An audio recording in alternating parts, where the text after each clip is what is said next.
Department reports the nation's jobless rate fell to 3.6%. President Biden says the figures demonstrate continued but slowing job growth and that the U.S. is experiencing a sustainable economic expansion. Treasury Secretary Janet Yellen is in China meeting with Premier Li Qiang. It's another effort by the Biden administration to stabilize U.S.-China relations. At a roundtable meeting with American business leaders, Yellen voiced several concerns about China's trade actions. I'm also concerned about new export controls recently announced by China on two critical minerals used in technologies like semiconductors.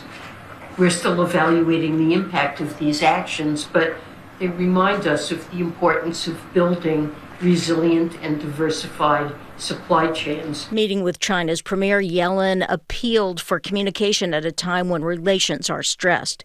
It's been 100 days since Wall Street Journal reporter Evan Gershkovich was detained by Russian authorities on espionage charges.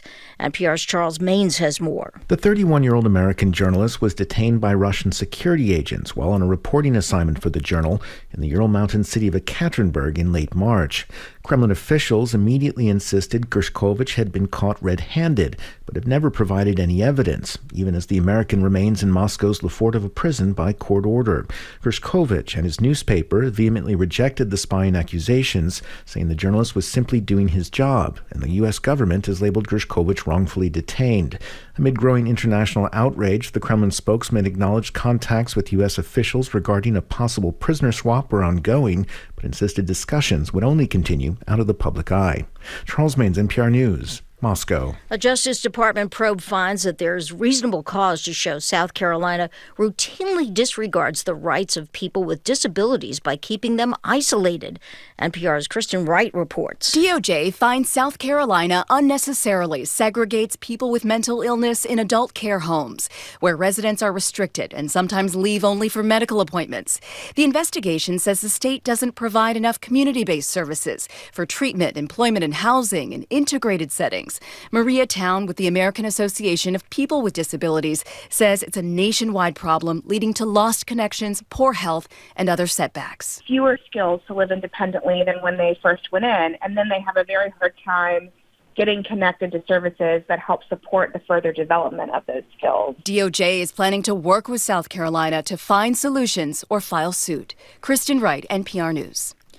The Dow's down 37 points. This is NPR. Good morning. With the latest from the GBH Newsroom, I'm Henry Santoro. Attorneys General in Massachusetts, Vermont, and New York are joining 7 other states in suing the Environmental Protection Agency. As Vermont Public Radio's Abigail Giles reports, the states say the EPA has failed to enforce emissions standards for wood-burning stoves. The anticipated lawsuit covers appliances marketed as high-efficiency wood and pellet stoves. The AG say the EPA has allowed the continued sale of highly polluting appliances, and they say this practice undermines the emissions benefit of publicly funded programs that encourage people to swap out older appliances. Charity Clark is Vermont's Attorney General. We want to make sure that consumers are getting what they're paying for. The AG cite an Inspector General report which found inconsistencies in EPA's testing and enforcement. For the New England News Collaborative, I'm Abigail Giles. No need for a wood stove today. Actor-filmmaker Sylvester Stallone has been spotted on Nantucket over the past week, and word is he celebrated his 77th birthday on the island yesterday. Residents say Stallone kept a relatively low profile, but he did take time to pose for a few photographs before ordering a lunch of swordfish steamers and key lime pie at Nantucket Seafoods. Insiders say he's staying at a residence in Monomoy. One resident says he was cornered by Stallone in front of the Hallmark store, says he was caught between a Rocky and a card place.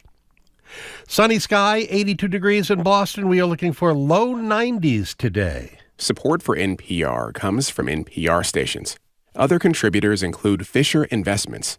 Fisher Investments' team of specialists offer guidance on investing, retirement income, and Social Security. FisherInvestments.com. Investments in securities involve the risk of loss. I'm Henry Santoro, GBH News 89.7.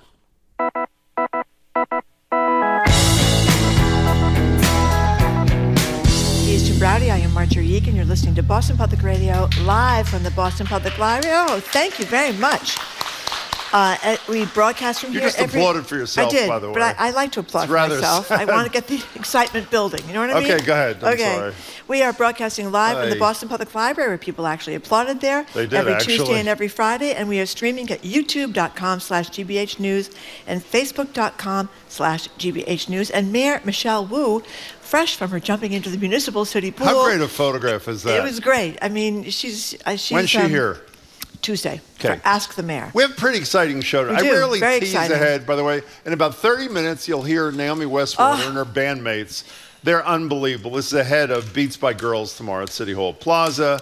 Callie Crossley, where the hell has she been for weeks? People have been overwhelmingly demanding her back, and she is back today. She's back at noon. And I have to say, if I had to pick the one public health official in America who I admire most for what he did both at the early stages and when he was the COVID coordinator for President Biden, Dr. Ashish Jha, who is now the dean. He's returned from Washington. He's the dean of the School of Public Health at BU. He'll join us. First time I've actually met him in person. I think we've interviewed him a lot, but he will be joining us in the 1 o'clock hour. First, it's a familiar debate for residents of Greater Boston and frequent listeners to the show.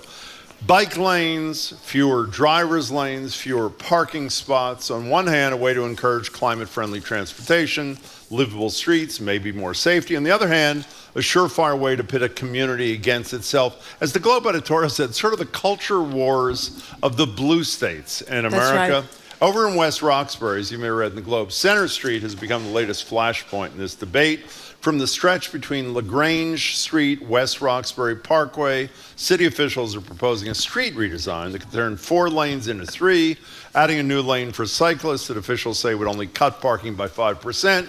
Shockingly, many in the community are not buying it. A lot of their arguments are the familiar ones. Nobody uses bike lanes.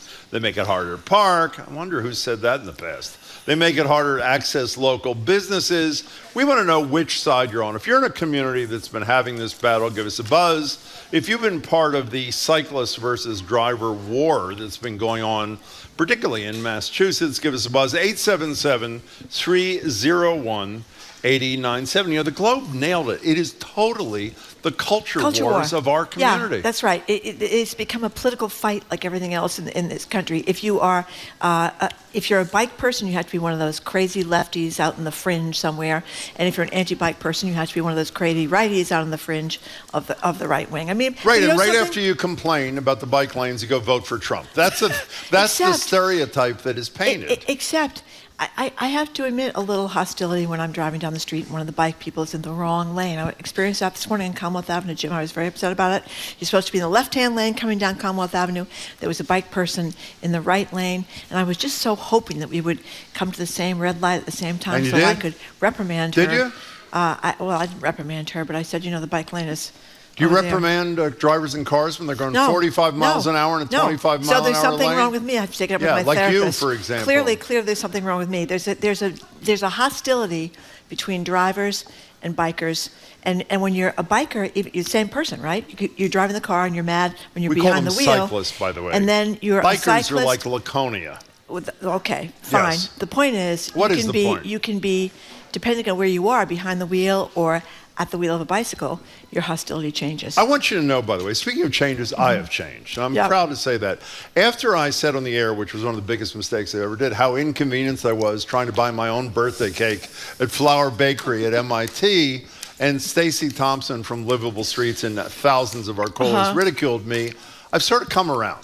And even though, for example, it takes me some days 20 minutes to drive 1 block from Prospect Street to Inman Square, where I live in Cambridge. No, I'm serious. Yeah. I've come around. The goal is, if we get aggravated in the short run, even though, as long as we don't do something horrible, that's the transition to taking a subway, taking a bus, maybe walking a little bit, cycling, and not driving as much as I drive absolutely everywhere. So I think this is working. The problem is, I don't think the transition has been as smooth and as collaborative. It should have been seamless, Jim. It has not been seamless. I should remind you, the reason people are making fun of you. I know where they're making fun of me. No, it was I had to buy my own cake. Exactly. Rather pathetic that you have to buy your own cake on birthdays. But I just wanted, before we get to the calls and it's a nice cake, by the way. It's from Flour. Flour is bake. a great bakery. It is. But I want to point out that in this West Roxbury case, the only people that are going to be hurt by this change in the street are people who speed and people who double park. It is one of the unsafest streets in the city. Excuse me. Can I revert to my old self?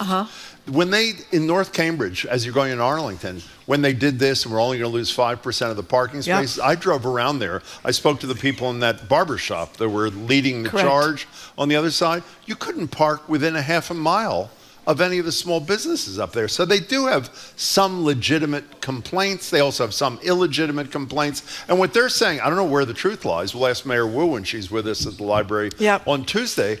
The critics say you're not going to just lose 5% of the parking spaces. You're going to lose a lot more. But I guess the thing is, the street is really, really unsafe. They have a high rate of accidents. Some poor elderly person was run over and killed back in 2019. It's really dangerous. Oh, they got to do something, and I think this is the thing to do. And I think this is really about the culture wars and not about safety in West Roxbury. Explain, before we get to the calls and text at 877-301-8970, what you love most about the Globe editorial, comparing the prior mayor, who was with us every month, Marty Walsh, and the current mayor, who's with us every month, Michelle Wu. Yes. Well, I enjoy the fact very much that Michelle Wu is the first woman mayor of Boston, and a woman of color as well. Yeah. But that in this editorial, they say this new mayor is less inclined to fold in the face of opposition as previous mayors. And I think she's talking about, I was a fan of Marty Walsh, but somebody complained, he got too many complaints and he changed his mind. That was about consolidating schools and lots of other things. Michelle Wu was taking on the Boston Police Department, and that is not easy, and they need some taking on at the Boston Police Department. Anyway, let's start with Eric in Ashland. Thank you for calling. Hey, Eric. Hello. Listen, I'm a big advocate of biking, and I bike myself. But what I'm not a fan of is the kind of self-righteous attitude that a lot of bikers have. I agree with that. It's supposed to be a situation where we're sharing the road, but a lot of bikers have an attitude that they own the road. And just anecdotally speaking, I took my son to the Museum of Science the other day, and as we were leaving, we pulled out, 6 inches into the bike lane as we were trying to judge traffic. And a biker came by and started swearing at us and cursing us out, calling me all sorts of names in front of my kid. And I just lost my patience with that. I just think that we're supposed to, share it, not, give it up to just the bikers exclusively. Well, this is the thing, Eric. I guess it annoys millions of people when they see the people on the bikes in the Lycra outfits. They don't like that. They don't like the color-coordinated things. I mean, the Globe editorial touches about this. The self-righteous bikers quaking in their Lycra. The Lycra, maybe if they wore old jeans, there would be less hostility. Well, what do you think, Eric? it exposes things that shouldn't be exposed. That's a whole other issue. They're rather tight. Well, you know that. The Lycra That's a whole other issue, I agree. Exactly. We're not going to talk genitalia today on the show, Eric, because that was yesterday. Eric, but I've said the exact same things you've said, but as I say, I've grown a little bit. Not much, but I've grown a little bit. The problem is, talk about self-righteous. We drivers, look at Marjorie. Marjorie, who is maybe the nicest person I ever met. Not quite. You're hoping that you get to the same red light as the cyclist. That's right. So you can trash her this morning on your way to work. Because from Kenmore Square down to Exeter Street here, this woman was driving in the left-hand side. She's holding up all the traffic in the right-hand side when the bike lane is on the left-hand side, and she seems oblivious. Or she could be expressing her hostility to the drivers, knowing that the bike lane is on the left-hand side, and saying, I'm going to drive in the right-hand lane nonetheless. Eric, since you sound like a relatively smart caller, I have one more question for you. In addition to your personal experience, how do you feel about hypothetical people, for the moment, who actually drive in bus-only lanes? How do you feel about that? Jim, we're not going there again. Excuse me, I'm talking to Eric. That came up on the show the other day. Yes, that's right. Yeah, and what do you think? Yeah. No, listen, I'm about maximizing space. So, exactly. If it's open and there's no danger. Exactly. Well, Eric, you're going to jail, Eric. Jim. Thank you for the call. Jim advocates the buses come like every 20 minutes. Some people say they only come every half hour. I'm not advocating. So no one is supposed to drive in the bus lane for a half hour. There's no bus in front of you or behind you. It's not called a bus lane. You know what it's called? A bus only lane. What does only mean? And my argument for the planet, Jim, is that if there's no bus in the bus lane, we can all move more quickly without endangering anybody. Jill in Medford, thank you for calling. Hi, Jill. Hi. Hi. So my point is that they're pitting 70-year-olds against 20-year-olds in this debate because some truth. 70-year-olds don't generally ride their bicycles, especially in the very heat and the very cold winter. Yeah, but Jill, 70-year-olds get killed or injured in busy, unsafe streets like Center Street. It was an elderly man. Well, on my bicycle, I would be more afraid of getting killed than driving in a car. At least I have a No, I'm not talking about driving. I'm talking. Airbag. By the way, let me just say, this is not about cyclists and drivers only in West Roxbury and anywhere else. It's about pedestrians also. That guy who was killed more dangerous for them. Was a pedestrian, and there have been 34% more injuries there, pedestrians. So that 70-year-old is not just not a biker. Putting bikes would make that safer? Is that what you're saying? No, narrowing the street so there are 3 lanes rather than 4, according to most of the experts, say does make it safer. In my neighborhood, they put islands in between things so that the kids could cross the streets. I understand that. But when you narrow the street, then you have more traffic. And when you have more traffic, you have more pollution. I can't get out of my driveway now because there's just so much of a backup of traffic. Well, I hear you. I don't buy the more traffic thing. I think it slows it down, Jill. It slows it down dramatically, a reduction of lanes, which I think makes it safer. And by the way, Jill, before we get angry texts from people, maybe the average 70-year-old is not cycling around town. We have a lot of people who've emailed us through the years, texted us through the years in cold, who are in their 70s and beyond who are cycling. I know it's not a majority, but they do. Jill, thanks for the call, though. We appreciate it. What they're saying in this Globe editorial is Center Street is still unsafe. As you mentioned, 34% higher rate of accidents than other comparable Massachusetts roads. And the pandemic-fueled problem of takeout drivers and double parking near restaurants has added to the situation. So now Mayor Wu, who is not backed down in the face of opposition, at least not yet, what they want to do is slim the road to 1 travel lane in each direction, turning lane in the middle, a design that has been shown to be safer, and they would put those pedestrian islands like the previous caller mentioned. That's part of the plan, right? Yes, and the plan would retain about, and you don't believe them, Jim, but this is what they say. I don't know if I believe them. 95% of the parking that's currently available. I didn't say I didn't believe them. I just say that in Cambridge, where I happen to live, the number of parking spots they say they eliminated, in my opinion, you know what I think? Was far fewer than the actual number of parking spots I think if eliminated. it ends up being Joe Biden versus Donald Trump, and Donald Trump embraces the no bike lanes, this could be, I hate to say it, Jim, what puts him over the top. How'd you like to see Donald Trump on a bike, by the way? How much would you like to see that image? Well, I saw him playing tennis in his short shorts. No, let's not go there. That was enough. Can I say one other thing? This is right up your alley. I just said something that provoked a thing. You know, one of my biggest complaints about the English language is, I know you have tons of them. Do you not get upset when people confuse fewer and less? Does that not drive you out of your mind? Yeah, but everybody does. Everybody confuses does. it now. I know. That's because we don't teach grammar anymore in the Thank schools, you very Jim. much. Okay. 877-301-8970. Cher from Brookline. What do you think, Cher? Hey, Cher, what's up? Hey, listen, I'm not going to get involved with the bus lane only, but I will say, it says only. You're talking to a woman who used to drive every day to work on my bike from Quincy to the Boston Design Center. Oh, my God. From Quincy to Kendall Square. And to speak to the previous caller, my husband is 71 years old. Good for you. Still working and still takes his bike. Great. Yes, from Brookline, but still into Boston. What I think is relevant on all sides is that we are retrofitting a city that was not designed for cycles, and in some places not even for cars going both ways. And the population is increasing, and we respect bikes as an alternative green energy. I think I learned a lot from my ex, who is from Denmark. And he has battled with the city and communities on how to actually make it work for pedestrians, cyclists, and commuters and vehicles.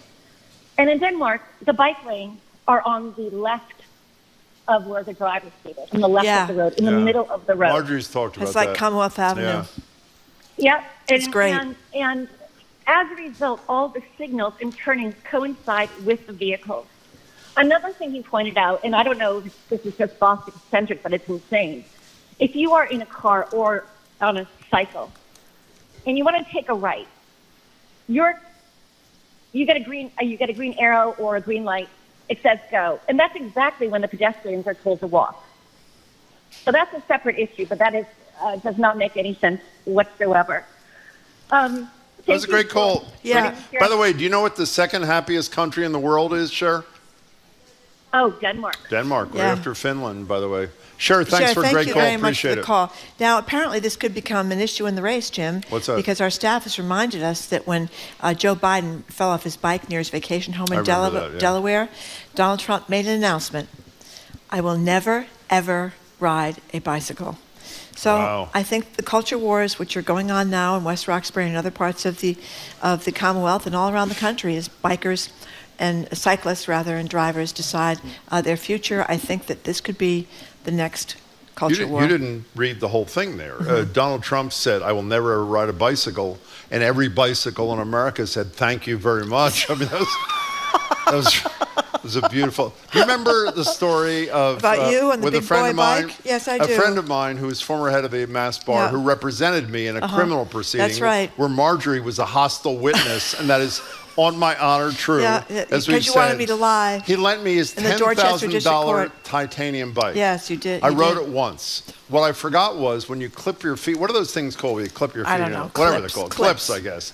I clipped in. When I stopped, I forgot to unclip myself. And I not only went down, this is Fresh Pond, and I'm like drenched in blood. And like 5 feet away are like 12 first graders who are laughing harder than you can possibly. It's like the happiest they've ever been in their It life. was too bad. It was very too bad, Jim. Very too bad. very But it's too good bad. that, it's Very good that too he bad. represented you in your case because you got away with it. No, I did not get away with it. I was convicted of one charge, thanks to you. And I was acquitted. That's true. I was convicted because of Marjorie. Okay. And I was acquitted on one, no thanks to Marjorie. We're talking about bike lanes And I'm in still West. not happy about it, by the way. It was 10 years ago, and I'm still We're talking hostile witness. about Should bike be lanes. subpoenaed by my I lawyer had to be come subpoenaed. testify. It is true. You wanted me to misrepresent what happened, No, Jim. I did couldn't not. do it. Yes, you I did not. We're talking about bike lanes in West Roxbury and around the Commonwealth. And the question really is this. Drivers and bikers, how much do you hate each other? That conversation continues. Stick around. You're listening to Boston Public Radio, 89.7 GBH. We are broadcasting live from the Boston Public Library as we do every Tuesday and Friday. And we are streaming at youtube.com/GBH.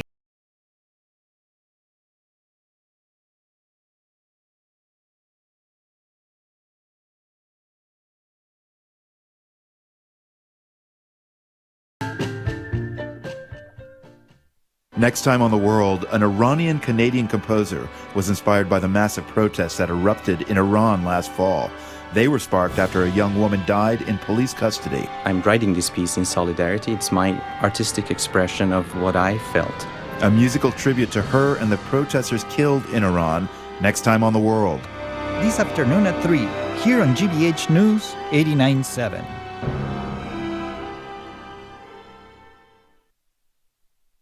Our programs are made possible thanks to you. And Boston Children's Hospital, ranked among the best children's hospitals in the nation by U.S. News and World Report. Boston Children's, where the world comes for answers. bostonchildrens.org/answers. And Gentle Giant Moving and Storage Company, employing athletes since 1980 and currently hiring to join their team. Gentle Giant is an equal opportunity employer. More at gentlegiant.com/careers.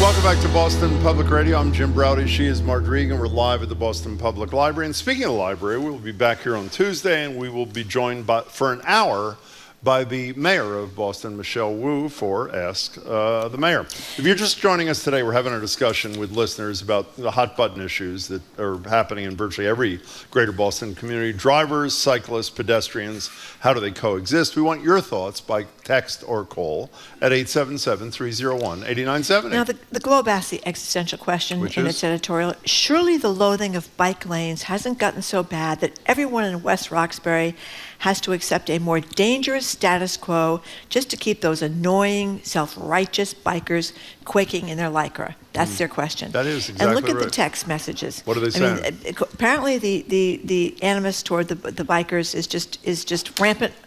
across the land, Jim. What do they Here's say? John Beverly. I am tired of bikers and their Tour de France little outfits and pompous attitudes. They think they own the road. Try sharing. Here's Diana Newton. I frequently walk on the river trail in Newton. Self-righteous bikers are everywhere. One biker almost ran me over. When I said this trail is for pedestrians as well as bikers, he quickly informed me I am wrong. Whoa. Goes on. That's beautiful. I tell you, it's vicious out there. There's a lot of it is really hostility. vicious out there. That's right. Yep. Oh, this is another one. As a pedestrian, I've had many near misses with cyclists going the wrong way or being on the sidewalk. They are too fast, and they are silent, which is an excellent point. This person knows when to expect the cars. By the way, I can't read the first word. Can you read the first word of the thing on Comrex? It says, No, we should ask our listeners to cool down. They're upsetting Hannah, our colleague. I forgot, Hannah cycles to work every single day, or That's virtually right. every single day. That's right. Why doesn't she call in, actually? 877-301-8970. Let's go to JP. Jeff's on the phone. Hi, Jeff. Thank you for the call. Welcome. Hi, thanks for taking my call. Sure. First-time caller, long-time listener. Thank you. Was a tough crowd. Very tough crowd, I tell you. Watch out. Go ahead. So I'm a bike commuter, and I commute, a number of days a week. I don't wear Lycra, just to sort of put that out there. But I was calling. I just want to make two quick points. One about the kind of self-righteousness of bikers that people are talking about. As somebody that rides pretty regularly and thinks about differences between kind of my stature on a bike and the largeness of cars, I think sometimes we come across as self-righteous when we're just trying to be as defensive as possible and get to where we're going without being killed by enormous heavy vehicles. That's right. All right. That's a reasonable point. Keep going. Yeah. So folks probably need to think about that. And then just the other quick point I wanted to make in reference to the caller earlier, kind of asking questions about how bike lanes help with pedestrians and that sort of stuff. Yep. There's all this great research out there that shows that bike lanes, and especially protected bike lanes, help with safety for all road users. So bikes, pedestrians, and cars. So you see accidents go down, you see injuries go down, and so I think that's a lot of the reason why we're seeing these kinds of shifts in the city, and I welcome them. I think they're great. Hey, Jeff, before you go away, since you're a bike commuter, let me pose this to you. In my former life, until about 3 months ago, when I was on the wrong side of this issue, and then all of a sudden I had an epiphany because I was embarrassed regularly because of my position, the thing that always put me over the edge, other than, remember the bike, the sister of our former producer, who was in a demonstration in Harvard Square and backed her bike into my car? Oh, that's right. I didn't like that. No. Putting that aside, that was small on my part. It was very I apologize small. for that. You get out of the car. You know what drives me nuts, misbehaved. Jeff? Is I stop at a red light, let's say in Central Square, where I spend a lot of my time, and as I'm stopped at the red light, 7 cyclists look and then go through the red light. What's your reaction to that? Because my understanding is they're subject to the exact same traffic regulations that we drivers are, correct? Yeah, so I don't know what the laws are, but I do know that in lots of places around the world where there's better bike infrastructure, there's actually an exception for bikes so that you can do that as a bicyclist. Well, there's no exception here, by the way. They are subject to the same laws here. I didn't know that. Yeah. That's interesting. Yeah. Yeah, well, and I think part of the reason is because bikes, it takes them longer to get off the line. Yeah, so the idea is that you're keeping traffic flowing as long as you're allowing the bikes as long as it's safe for them to cross, for them to do that. But I also, one other point about that, I think the better bike infrastructure also has bike lights, and we have some of that in Cambridge, we have some of that downtown, and I think that can solve those problems. That's a great idea. You have, yeah. Hey, Jeff, great first call. Make Well, a second one soon. That was great. That Thank you. furthers the hostility. Great, thank you. Thank you. That was that thank they you, have Jeff. privileges. That furthers the hostility, right? If you're sitting at the red light and traffic is backing up, you see all these bicyclists go through, it starts to build up, and you get madder and madder and You know madder. what's happening? What? I think I'm becoming you and you're becoming me. I think that's what's happened right before our eyes. Lest we think that it's only the drivers who hate the cyclists clearly hate the drivers. That's great. Listen to this one. The vast majority of residents in the area of West Roxbury support the redesign of West Roxbury Center Street. The vocal minority needs to shut up or die off so the rest of us can stop being hit by cars when we try to cross the street. You know what's incredible? How many unresolved, at least at this moment, disputes in the society, someone's response is, we just have to wait till the old people die off. What's his face from climate change. Parkland? Well, not only and guns.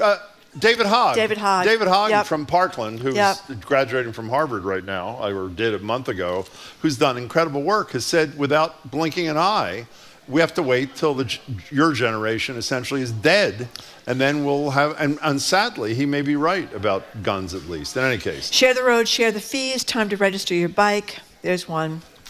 877-301.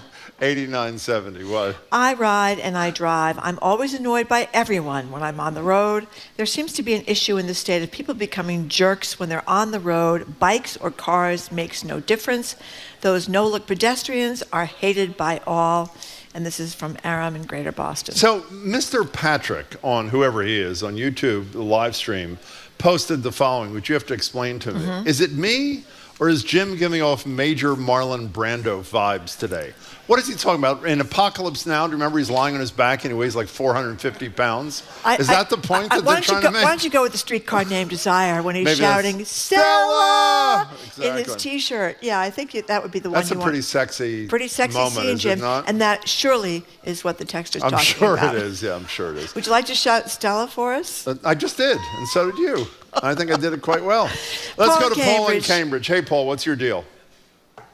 Hi, Jim Marjorie. It's Paul Toner from the Cambridge City Councilor. Paul. And former head of the Massachusetts Teachers Association. Yeah. That's right. Good. Things have been all downhill since you left, No, they Paul. have not. Mary called the other day, another president of the MTA, and she agreed with you completely on whatever you said. I think it was bikes. Go ahead, Paul. What's up?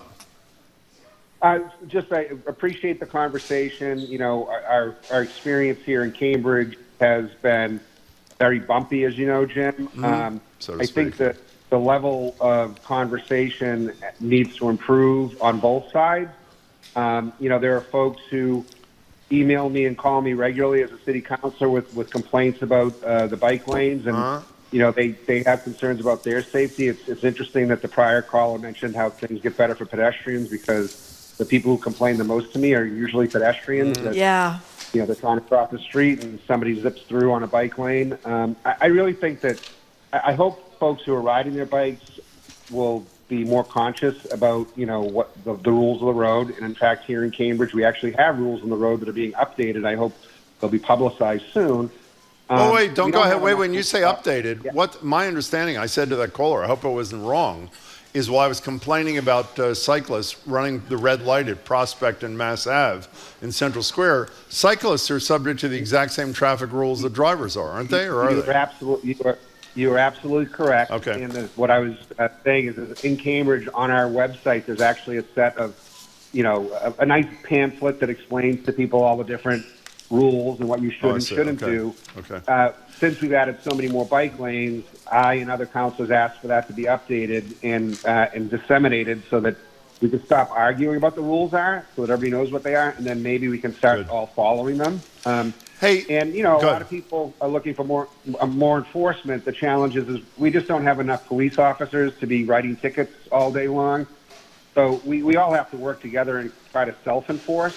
And rather than, you know, but. Now, Paul, you know, the drivers need to be more careful. The bikers need more careful. Let's be honest. There isn't a lot of working together here on this issue, is there? I mean, it's sort of a vicious side-by-side kind of thing. What do you think? That's part of the problem. You know, I'll be honest with you. I mean, you know, I'm someone who I do support more safe infrastructure for everybody, but as someone who has raised questions about the implementation, there are some people on the bicycle advocacy side who feel that I'm anti-bike. I'm not. Okay. And I'm also someone who tells the people who are, you know, constantly, you know, raving about it that, you know, we can't be saying we're, you know, being against bikes. We have to be about, you know, hey, Paul, people working I have a brilliant suggestion. You're a city councilor, and since they're at large, you represent me as well as the other people of Cambridge. One of the ways to lower the temperature, my birthday is in May. If you could join me at Flower next May, and if I can't park, you could bring the cake out to the car. Is that something you're open to? I will go pick it up for you, Jim, and bring it to your home. Thank you. Oh, my God. That's the Thank kind you of very public much, servant Paul. I like. Paul Toner, Cambridge City Council. Good to talk to you, Paul. Thanks so much for your Thank you call. very much. We have not settled this today, but hope No, we springs eternal. came very close, though. I think we came close. I think Absolutely. we did, too. So after a quick break, it is Live Music Friday. We're going to hear from singer-songwriter Naomi Westwater ahead of the first ever totally free, totally fabulous Beats by Girls Music Festival, which is going to take place tomorrow at City Hall Plaza. Naomi joins us next. From abortion to affirmative action to LGBTQ protections, the U.S. Supreme Court has been making some huge rulings. I'm Adam Riley. This week on Talking Politics, we look at how they could shape the 2024 election. Plus, a Boston city councilor faces charges after a car crash, and a progressive state rep gets called out by the left. Talking Politics tonight at 7 on GBH2 and online at gbhnews.org. Support for our programs comes from you and Merrimack College, offering 100% online or on-campus graduate programs for teachers. Merrimack's programs are built with what you need to help balance your life, school, and career. Learn more at online.merrimack.edu. And See Plymouth. Escape to Plymouth this summer, where visitors can talk to the Rock, watch for whales, and dine on seafood from the bay. From a Townbrook sunrise to shopping in the Cultural District. Info on See Plymouth app, sponsored in part by visitma.com.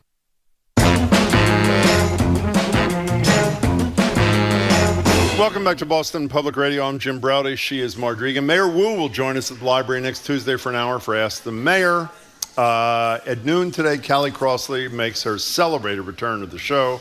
We have no idea where she's been. And in the 1 o'clock hour, Dr. Ashish Jha, who just stepped down as the COVID coordinator for the President of the United States, he's now back at his deanship at Brown School of Public Health. He will join us as well. But first, it's Live Music Friday time at the Boston Public Library. In addition to being a songwriter, poet, and I think a tarot card reader, we'll find she's nodding in agreement. Our next guest has been busy building Boston's first ever Beats by Girls Festival. It's a free event taking place, we love free, from 12 to 8 tomorrow. It's City Hall Plaza. It's a chance to hear music, get a taste of Boston's music scene from a lot of people you may not ordinarily get center stage. Special highlight on women and gender nonconforming artists. Oh, and with food too, courtesy of Boston Women's Market. Again, that's tomorrow, 12 to 8 at City Hall Plaza. Right now, though, we heard her sing before, and she's beyond belief. They're singer, songwriter, educator, organizer, and one of tomorrow's acts, Naomi Westwater. It's great to have you here. It's so good to see you. Hi, so wonderful to be with you both. Yeah, as I told Naomi before we went on the air, my dear friend there, Jessica, familiarized me with turned me on, I should say, that sounds better, to your music a while ago. Oh, my God. This is going to be a big thrill for everybody coming up. But first, tell us about what's going on tomorrow at City Hall Plaza. What is the BBG? What's that all about? Yeah, so Beats by Girls is a nonprofit. We're a global nonprofit, and we have a chapter in Boston. And our mission is to make music more equitable for gender minorities. So we do that in lots of ways. We do that in education, community, and also opportunities for artists. You've talked just not about the performing end, but also, and you've gotten into this yourself, the backstage, the tech stuff and the production stuff. Mm-hmm. When you think about it, it is mostly male. Yeah, and it's also mainly men who get access to the opportunities as well. So a lot of women and gender minorities are doing the work, but they don't have the opportunities to get the jobs. So how's that playing out tomorrow from noon to 8 on City Hall Plaza? Yeah, so we have an all women and gender expansive lineup. So all local Boston, Greater Boston artists who are amazing, but don't always necessarily get the opportunity to headline or be in a festival or giving them a platform. And then just in general, the whole entire festival is produced by women and non-binary people. Anybody else doing this anywhere else? You said this is a local chapter, but are people doing this around the country? Yeah, so Beats by Girls has chapters globally. So there was a big festival in Turkey with the Beats by Girls Festival in Turkey last year. And also other Beats by Girls chapters are doing things in the classroom and community events, so all kinds of things. And you, in between the acts, you'll be doing tarot card reading tomorrow. Is that I will not be. Oh, you'll not be. No, I'm going to probably be running around making sure everything's working smoothly. You started writing at 4. Yes. That's pretty precocious. Yeah. What was that about? It just happened naturally. I don't know, just kind of channeled through me. So. And you write your songs? Yep. I write all my songs and I write poetry, yes. So I know about is it a 4-day Mary Oliver thing that you're doing on the Cape? On the Cape She's in one of our November. favorites. She's one of my what favorites to do with as that well. one beautiful life, that last line of that poem. Yeah. So let's hear, what are you doing with Mary Oliver? I mean, I read about it, but people may not know. Tell us about that. So I'm working with Not Sorry Productions, and we're doing a Mary Oliver pilgrimage on the Cape in November. And we're going to be treating Mary Oliver as if she was a sacred text. And so we're going to be reading and walking and meditating and writing about her. And she lived in Provincetown for years, right? Mm-hmm. I think, didn't she move to Florida or something? She did, before she died? eventually moved to Florida. Yeah. So we're talking to Naomi Westwater. We praised Mayor Wu before for her strength in the face of opposition in terms of these bike and driver battles. But I assume something like this could not happen without the city being a partner. Am I right, I hope? Yes, yep. The Mayor's Office of Arts and Culture gave us a grant so that we could do this, and they're letting us use the space. That's terrific. So it's very exciting for us to be in such a central location in the city. You know, what is in the middle of City Hall Plaza now? Is it still that big kind of big sidewalk, or is there something?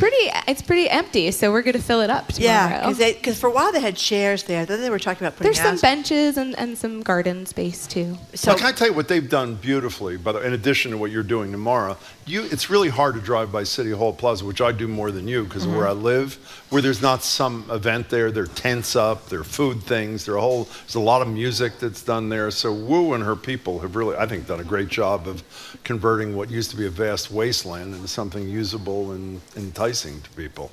So what are you going to play? Right now I'm going to play a song called Eat My Cake.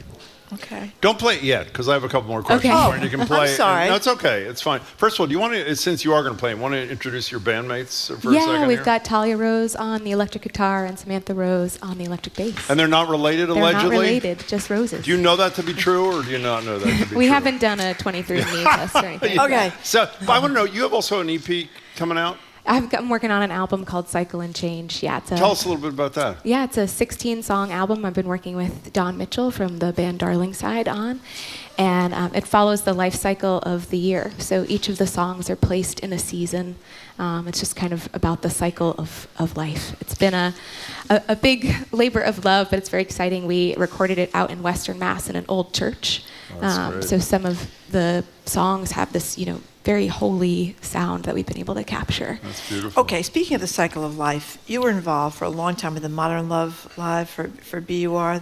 I did, yes. Okay. I was at one point I was a producer for a little while. Yep. Oh, okay. Well, for those who don't know, show. Modern Love started out it was a weekly feature in the New York Times. It was talk about someone's love story. Then it became a podcast, and a lot of people thought that if they read enough Modern Love excerpts or heard enough of the podcast that their romantic problems would be solved and they wouldn't have to worry anymore. Did you gain any wisdom from your time as producer there? I mean, should we just keep reading and hoping that things will turn around?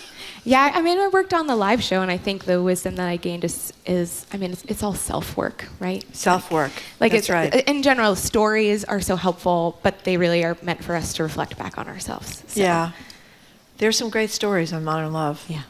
But I haven't really been able to change my whole life around. So there you go. Well, we don't have enough time for you to change your life around, Marjorie, because it's only a 3-hour show. Can we get back to this thing? Are things changing? I mean, I know you describe what the purpose of tomorrow and a lot of your work is, but we've had a lot of guests here in the last, I'd say, 6 months who are talking about things not unlike what you're doing, and it seems to be at least little breakthroughs here and there. I'm not saying without struggle, but it is changing a bit, I think there's change. I don't know if the change is happening fast enough. I would love for there to be so much change that our organization doesn't need to exist anymore. Yeah. That's like the ultimate goal, is that for us to create so much equity in the music industry that we're not even needed. So yes, there's change happening, but we're so far back for gender minorities that the rate of change needs to happen a lot faster. Well, you were just speaking about gender minorities, but you talked about George Floyd, the death of George Floyd, and brought out something that I think, that started some change, I think, in terms of cops and policing and all that kind of stuff. But you talked about something that I was embarrassed I hadn't thought about, the publicness of his deaths. Yeah. What'd you say about that? I said it was like a lynching. So I think that's something that was maybe why it's so striking, and it's terrorism to kill someone that way. So I was made a whole album and did a campaign. I covered Strange Fruit. Yes. And I listened to that this morning, by the way. Let me just say, that is so beautiful. It's a haunting song, really and I can't always sing it because it's so emotional. But that was, I think, just right for the time and something I wanted to do at the time. Yeah, well, I think that's something that I didn't really think about at the time, but for him and his family to have that publicness was, on the one hand, awful, but on the other hand, it was why the change happened, I think, when he had to look at that awfulness. Yes, but it's murdering someone publicly terrorizes the public, and that's the tool of it. Yeah, it's to scare everyone. But like everything else in this culture, by the way, and that relates to the question I asked you a minute ago, there was a lot of movement in unlikely places in this population as a result of what they saw. Right. And of course, like everything else in this society, the movement is back to where it was before in lots of places. You are going to sing now. Yeah. What are you singing first? I'm singing a song that's coming up off the new record, Cycle and Change, which is Eat My Cake. Oh, we heard you do the rehearse before. Put your headset down gently, if you will, Naomi, and then join your bandmates. And we heard the three of you doing this before. It is truly beautiful. And both of us heard Naomi's version of Strange Fruit. It was beautifully arranged, and it's worth listening to, too, when you look it up on your Spotify, wherever you get your music. Here it is, The Roses. Is that okay to say? I sure assume it is. And Naomi Westwater doing Eat My Cake.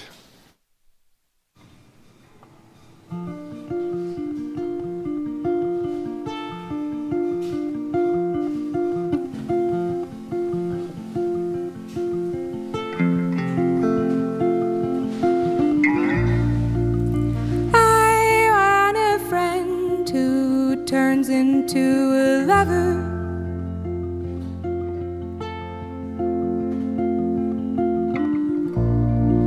and I wanna wake up sober next to her,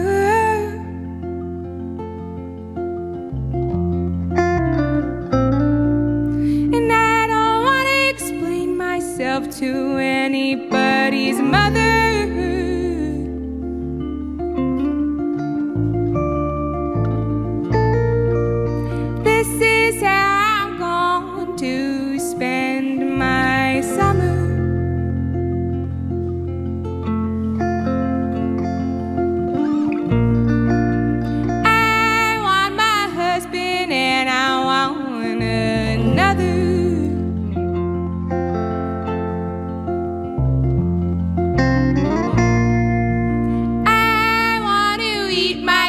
In bed, and then I'll have her.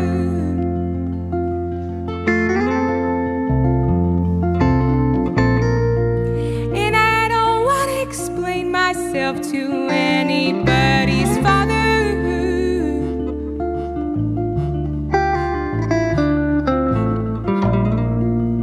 This is how I'm going to spend my summer.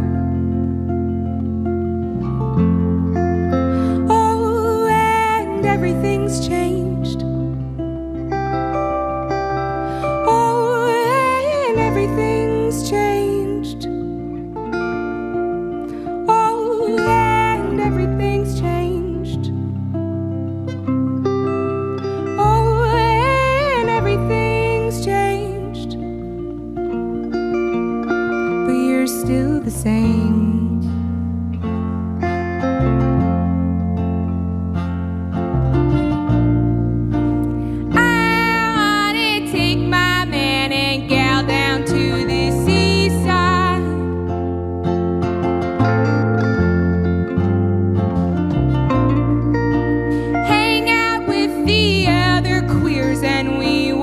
To hide.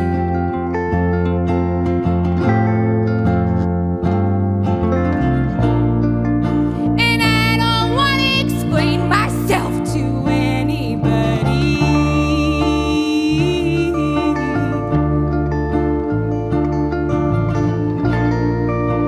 This is how we're going to grow our family. Oh,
at Beats by Girls along with the Unrelated Roses.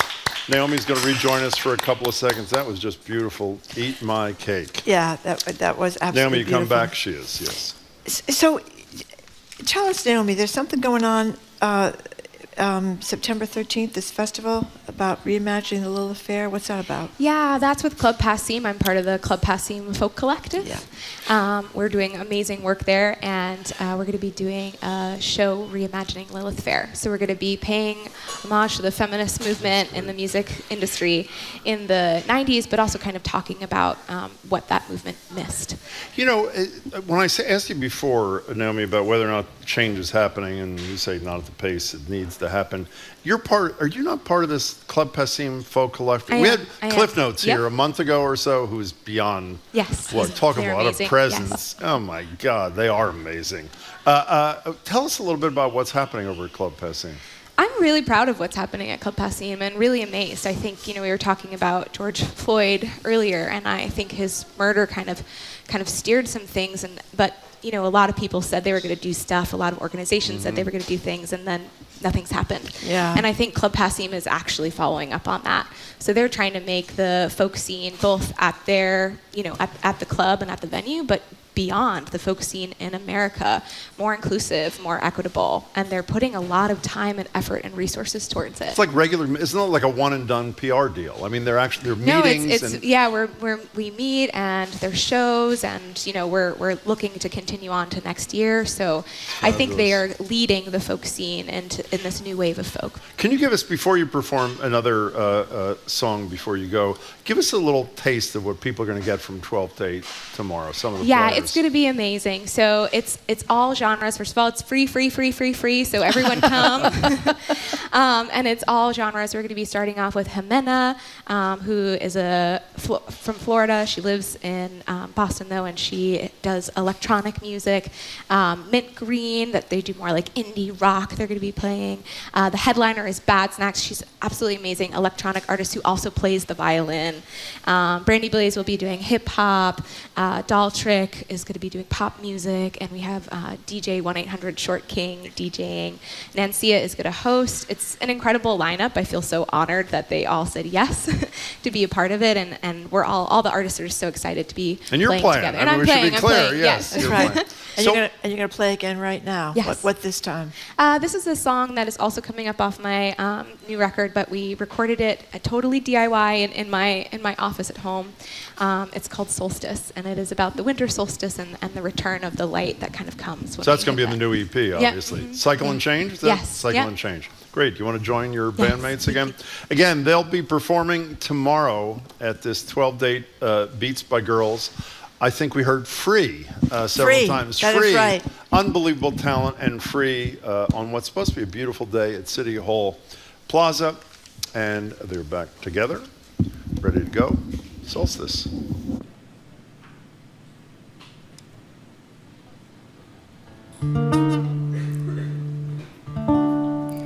Today was the darkest day.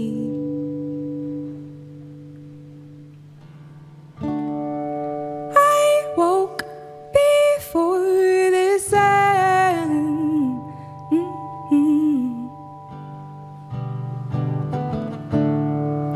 I'm trying not to give in to darkness.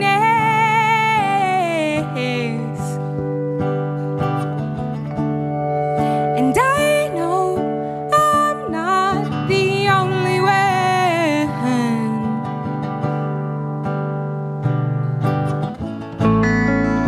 Well, every day's gonna get longer from here. Yeah, every day's gonna feel lighter and brighter. Oh, I asked for a little patience. I'm still waiting on it. I prefer the day to the night.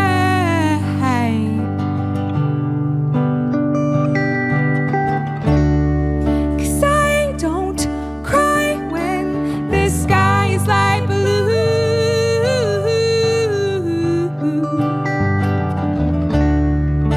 Only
I'm still waiting on it.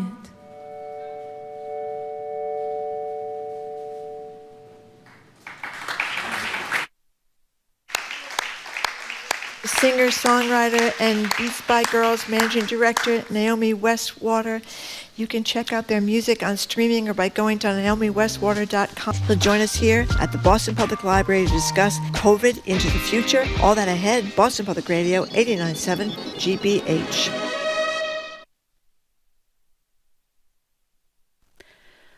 Live from NPR News in Washington, I'm Lakshmi Singh. The U.S. economy is coming off another solid month of job growth, adding 209,000 jobs in June. It may have been strong, but it was slightly lower than expected by analysts. Here's NPR's Scott Horsley. Employers continue to add jobs in healthcare, business services, and construction. But there's some weakness in other industries. Retailers cut jobs last month, and factory employment was relatively flat. Job gains for April and May were also revised down by a total of 110,000 jobs. The unemployment rate, which is calculated from a different survey, inched down in June to 3.6%. Competition for workers remains relatively strong. Annual wage gains accelerated in June to 4.4%. Wages are now rising faster than prices, giving workers increased buying power. That's likely to worry the Federal Reserve, though, which is expected to raise interest rates again this month as part of its long-running effort to curb inflation. Scott Horsley, NPR News, Washington. The world's two biggest economies are trying to repair frayed relations. Treasury Secretary Janet Yellen met with China's new premier in Beijing today. The pair had talks the U.S. called candid and constructive, but Yellen also raised thorny issues regarding Beijing's treatment of foreign companies and competitors. Here's NPR's Emily Fang. Treasury Secretary Janet Yellen is in China on the first Treasury visit since 2019. In her meeting with Chinese Premier Li Qiang, Yellen addressed frictions in the relationship. We seek healthy economic competition that is not winner take all, but with a fair set of rules will benefit both of our countries. Yellen acknowledged that the two countries might disagree on some issues, but that those disagreements didn't have to lead to misunderstandings. And she's been tasked with stabilizing a trade relationship that has gotten only more tense. Both countries are competing with each other on semiconductor chips, and China's imposed new laws limiting the information and data foreign companies can share outside of China. Emily Fang, NPR News, Taipei. NATO's preparing to hold its summit in Lithuania in the coming days. The alliance's members are expected to focus on Russia's ongoing war in Ukraine and the threat that conflict poses to the entire region. Secretary General Jens Stoltenberg says the allies will take major steps to bring Ukraine closer to NATO. First, we will agree a multi-year program of assistance to ensure full interoperability between the Ukrainian armed forces and NATO. Second, we will upgrade our political ties by establishing the NATO-Ukraine Council. And third, I expect allied leaders will reaffirm that Ukraine will become a member of NATO. The Biden administration is expected to announce today that it plans to provide Ukraine with thousands of cluster munitions, a decision that is widely controversial. You're listening to NPR News. Good afternoon from the GBH Radio Newsroom. I'm Henry Santoro. The summer heat is driving people to water, and Boston Mayor Michelle Wu wants to make sure a day at the beach or the pool does not end in tragedy. The city has launched a Swim Safe initiative. It expands water accessibility and includes free swim lessons at certain pools. Wu made the announcement yesterday at the newly renovated Paris Street Pool in East Boston, where she later jumped in for a dip. For a long time, swim lessons have been inaccessible to families and communities of color because of cost or because public pools didn't exist in their neighborhood or were closed or were too far away. Study shows 65% of Black and 45% of Latino children in the United States have little to no swimming ability. As part of the initiative, Children's Hospital is giving away 1,000 life jackets to children at city beaches. And town officials and dentists say they want to avoid a repeat of this year's 4th of July mayhem on Mayflower Beach. An estimated 2,000 beachgoers showed up at the beach to celebrate the 4th of July. Most were in their late teens, early 20s, many carrying alcohol. Dennis Police Lieutenant Peter Benson says things got so out of hand that the decision was made to close that beach. We're going to have to do something in the sense that controlling the number of people that come in here, either in cars or on foot. Cleanup was also a major headache. The beach was littered with broken glass, cans, towels, and lots of leftover food. In sports, the Red Sox open a weekend series with the A's at Fenway tonight. In the forecast, mostly sunny, low 90s today. It's 84 degrees outside our studios right now. Support for NPR comes from Angie, dedicated to helping homeowners find skilled pros to get their home projects done well, from everyday repairs to dream remodels. Reviews, pricing, and booking are at Angie.com or on the Angie app. This is NPR. I'm Henry Santoro, GBH News 89.7.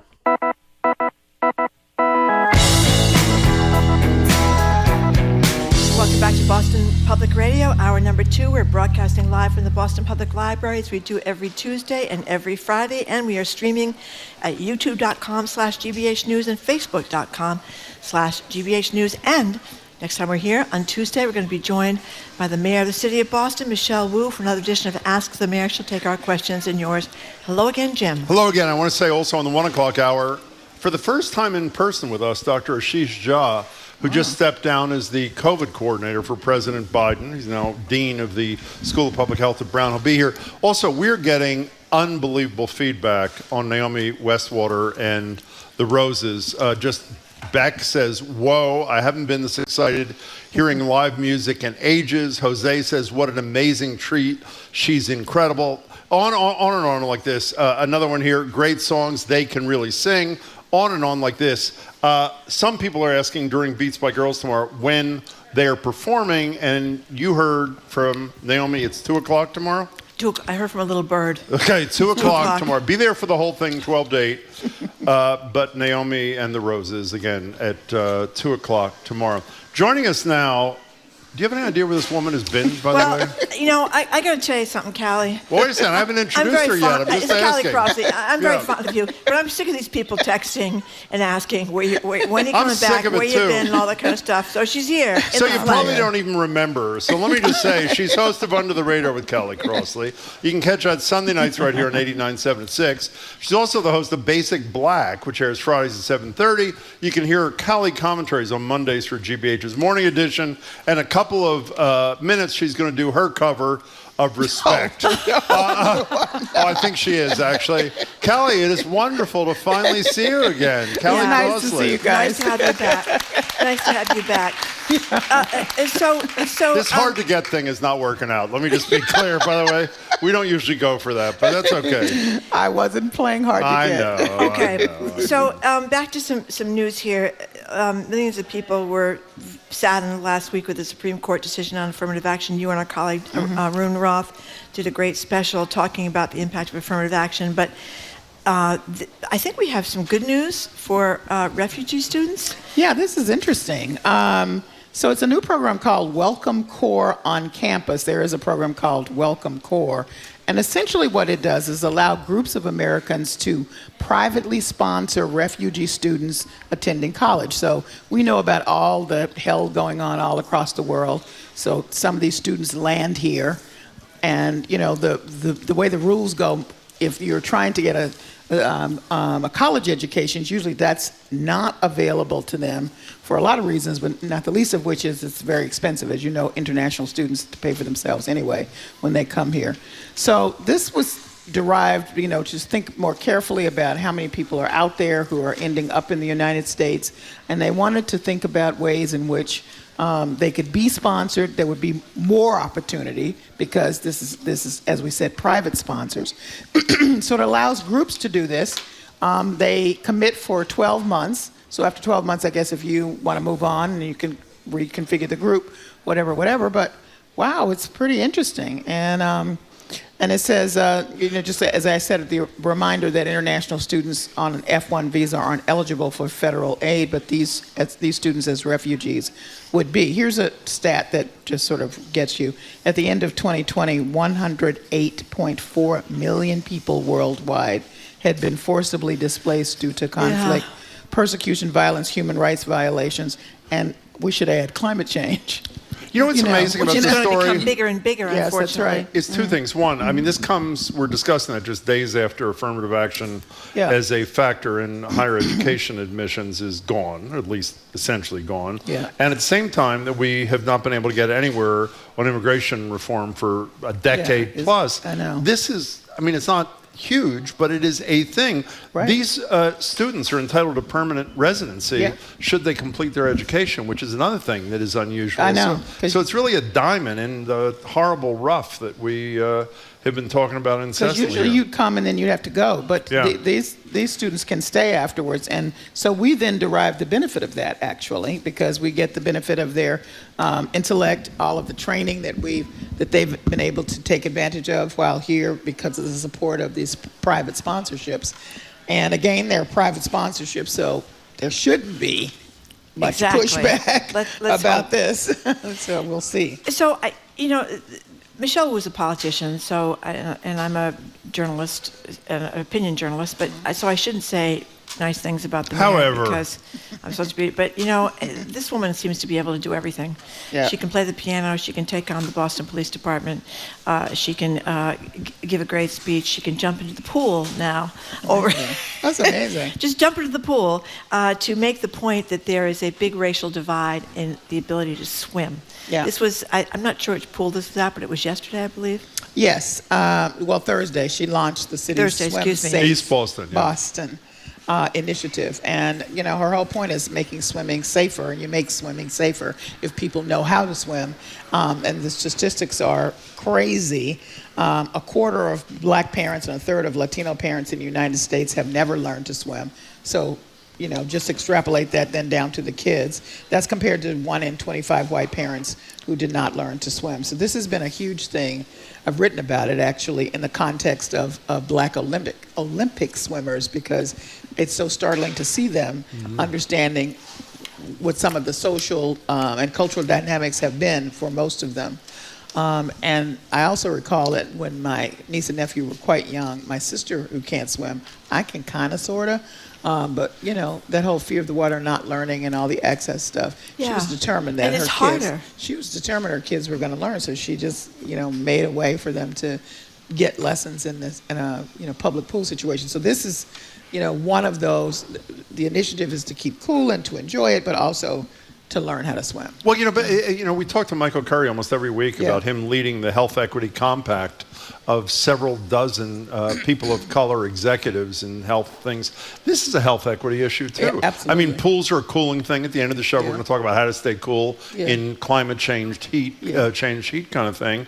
And if you can't swim, the likelihood of your willingness to use this vehicle to stay cool for you, your kids, whatever, is less. So it's really, good for her. I mean, it's really, I'm with you. It's a really good initiative. And it becomes a double whammy. If the parents can't swim, then they don't want to take the kids because they don't feel like they can respond if something happens. So, it just goes around and around in circles. It does kids. And it's harder to learn when you're a grown-up, right? Yes, it is. It's a lot easier to learn when you're like 5 years old than when you're 50, that's for sure. Well, my niece and nephew just got thrown in the pool.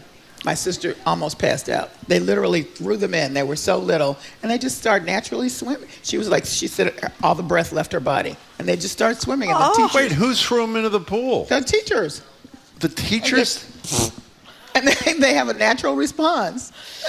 Well, have you seen those pictures of the infant swims that they have at some of the pool? You see these 6 months old, like little tadpoles floating through the water or under the water. Actually, they were not phased at all, and it's plenty of teachers in the pool, and they just got right into it. Yeah. Okay. She was passed out, of course. I'm passed out just thinking about it. But they're not like you mentioned compared to the tadpoles. They are not tadpoles. You know they're that. Not tadpoles. No, they're not. They're not tadpoles. But isn't there some thinking about infants in the water? Yes. I don't know, so I shouldn't say. But I thought there was. I think there is too, but I'm not sure about it, so I'll shut up. Well, you did it already. It's too I'm sorry. late. Well, I didn't say what it was. People can look it up if they're interested. Yeah, look it up. Google it or something. But let's move on to something that's kind of sad and inexplicable. Because Aretha Franklin, everybody knows Aretha Franklin, one of the great singers, performers, global star for years. I Say a Little Prayer, respect all her great songs, died of pancreatic cancer. And apparently there's a fight now about her will. which is really sad, but also underscores how many people do this, die without wills. I know. Let me, before we go on, I think I say a little prayer. It was Dionne Warwick. I think she'd be mad if you gave her. That's quite true. I thought she wrote it. No. But back to Aretha Franklin, who has plenty of songs for us to praise her. So Michigan, this is where she lived, has an interesting law that you don't necessarily have to have a will that's notarized and whatever. Obviously, that's the best way to go. But if you have a little napkin with some scribbles on it and some a piece of paper, that has standing as well. So they had a notarized will, but then they found another copy of a will in the couch. Okay. Handwritten. So it's her handwriting. And so now there's one son that's saying, well, this is the real one. One was dated in 2010. And that son would, mainly control the estate according to that particular piece. And then in 2014, there was another document. As we all know, people can change their minds about this. We don't know what her state of mind was about it. But in any case, now they're in court trying to figure this out. And because of this rather liberal law in Michigan, I'm not quite sure what happens. It appears to me from the story that it really is one of the sons gets delisted as an executor of the will, but nobody is saying that somebody doesn't get money. Like somebody gets the house, which is huge, right. It's a big deal, but everybody gets money, and she has millions to split among them, and it's very clear that she wanted them all to have this money, and with one caveat, and that was that I guess there is a child that has some special needs, and that they are required to take care of this child for the rest of her life. So I find that so interesting. Here's the other interesting thing I find about it, because as Laura will tell you, and I guess it's more than Laura, Aretha Franklin was real serious about her cash. Very serious. I didn't know that. Yes. What does that mean, cheap? No. She wasn't cheap, but if you go back and start looking at her on stage, her purse was always on stage. And that's because she required cash, and she would not sing a note unless she had her cash. Wait, she required payment in cash? Cash, and she would not sing a note, and because she got screwed, you know how a lot of these got the shaft. got shafted and got screwed, and so she didn't play that anymore. Where is my money before I sing a note? So people have written stories about how she was like the original bag man or whatever, because her purse is literally by her chair or by the microphone or whatever. So you would think somebody with this amount of paying attention to finances would be on top of hers.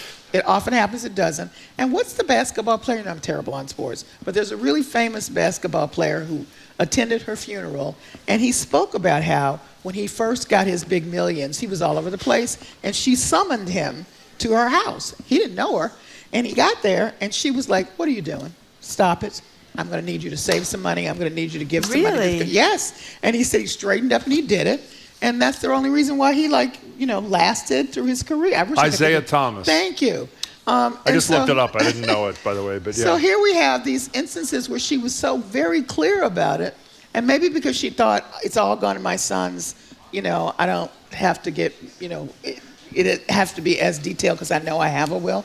I don't know. So let me just say, can I say one thing here? Yes, just like Marjorie said a minute ago, I shouldn't say this because I'm not sure if it's right. Since you had won, I shouldn't say this because I'm not sure it's right. Even though I'm theoretically a lawyer, I think the issue with most state laws on wills is intent. Meaning, even if you have a notarized one, the question is, what did you really intend at the time you died? By the way, did everybody watch Succession? One of the big issues in the last couple of shows about Succession is who did Logan Roy, which child did he want to take over, kind of thing. So I think intent is generally and the problem is it's very hard to ascertain intent when the person who wrote the will is no longer with us. And has different versions of the will. When I think of Aretha Franklin, by the way, I don't know if it's fair or not. In addition to, I listened to her a lot in the car, by the way. That hat she wore to Obama's inauguration was one of the greatest things. And she did a lot of hats, right? Wasn't she? Yes. It was just. That milliner got a whole lot of attention as a result of that. True. I hesitate to mention this ABC News story since they got this wrong about I Say a Little Prayer. That's where I got it from. But by the way, I just read it. She did sing it. I mean, Dionne Warwick, I think, did too, but they say that Aretha Franklin did sing it. But she wasn't known for that. No, she was not known for that at all. It was Dionne Warwick was known for that. Yeah. But with Burt Bacharach, I think that was in her Burt Bacharach phase. But in any case, who did the documentary? Was it HBO or somebody did a documentary about her, which I thought she did not have an easy life. No. I mean, tough. She had a very, very tough life. So this is hard-earned cash. She worked hard earned cash, absolutely. And you know what else I loved is that she's going to, and I hope this happens, donate her gowns to the Smithsonian Institute. But I think that's the decision of the sons. I don't know. And whoever gets to finally execute the will. But one of the best exhibitions I ever saw over at the Kennedy Library was Jackie's Kennedy's gowns. I know, they were great. And I remember seeing the PBS Museum had a bunch of people's gowns that they wore, or outfits that they wore to like these actor shows, things like it wasn't the Academy Awards, something like that. But how cool would that be to see the gowns in the Smithsonian? I love those displays, what people wore. When the museum opened, the Museum of African American History opened in Washington, D.C., they had an exhibit of Oprah's gowns. Same deal. Yeah. So, Kelly, a couple of months ago when you actually showed up on our show, what'd you sing? I'm not singing No, anything. I didn't ask you that question. I asked you, what did you sing for us here? It was a Fifth Dimension song. What was it? One Less Bell to Answer. One Less Bell to Answer. So you have no interest in singing No, I do not. A Little Bit of Respect? I do not. It's one of the greatest songs ever. I know. That and is why I've I will heard not be you singing. cover it beautifully. Oh, no, you have not heard that.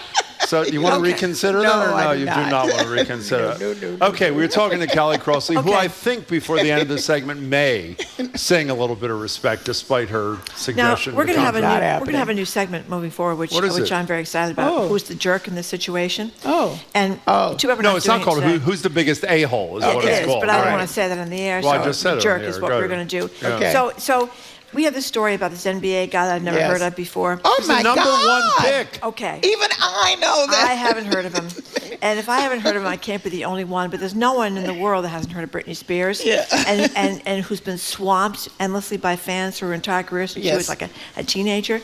So who's the jerk in this situation between this San Antonio Spurs player, I guess he's famous. Wembanyama. Yes. Wembanyama. They say he's arguably the most impactful rookie since LeBron James. He's 7'5", is that what he is? Something like that. He's 19 From years France. old, and he's very self-composed. And, my impression of him before is just a really nice guy. Mm-hmm. So what happened here? I'm going to tell you exactly what happened. Yeah. Let me break it down for you. Okay. As someone who was not there. So first of all, if you are a big star as she is, you don't go tapping on people. You send your people over to say, hey, Britney would like to say something to you. Well, that's a good point. Because you therefore don't have any of this as an issue running into the security. Second of all, because what Jim and I have just said about Victor, I can't pronounce his last name. Wembanyama, I believe. Wembanyama, and how intensely admired and how incredible it was his just getting to be the first pick or whatever in the last draft, and how much money he's making and all that, and how talented. He's gotten a lot of attention, some of it negative. He is a tall, young black man. Yep. I'm going to guess that these people are not stopping to see if someone's reaching for him. They're not looking to see who are you and what you're trying to do.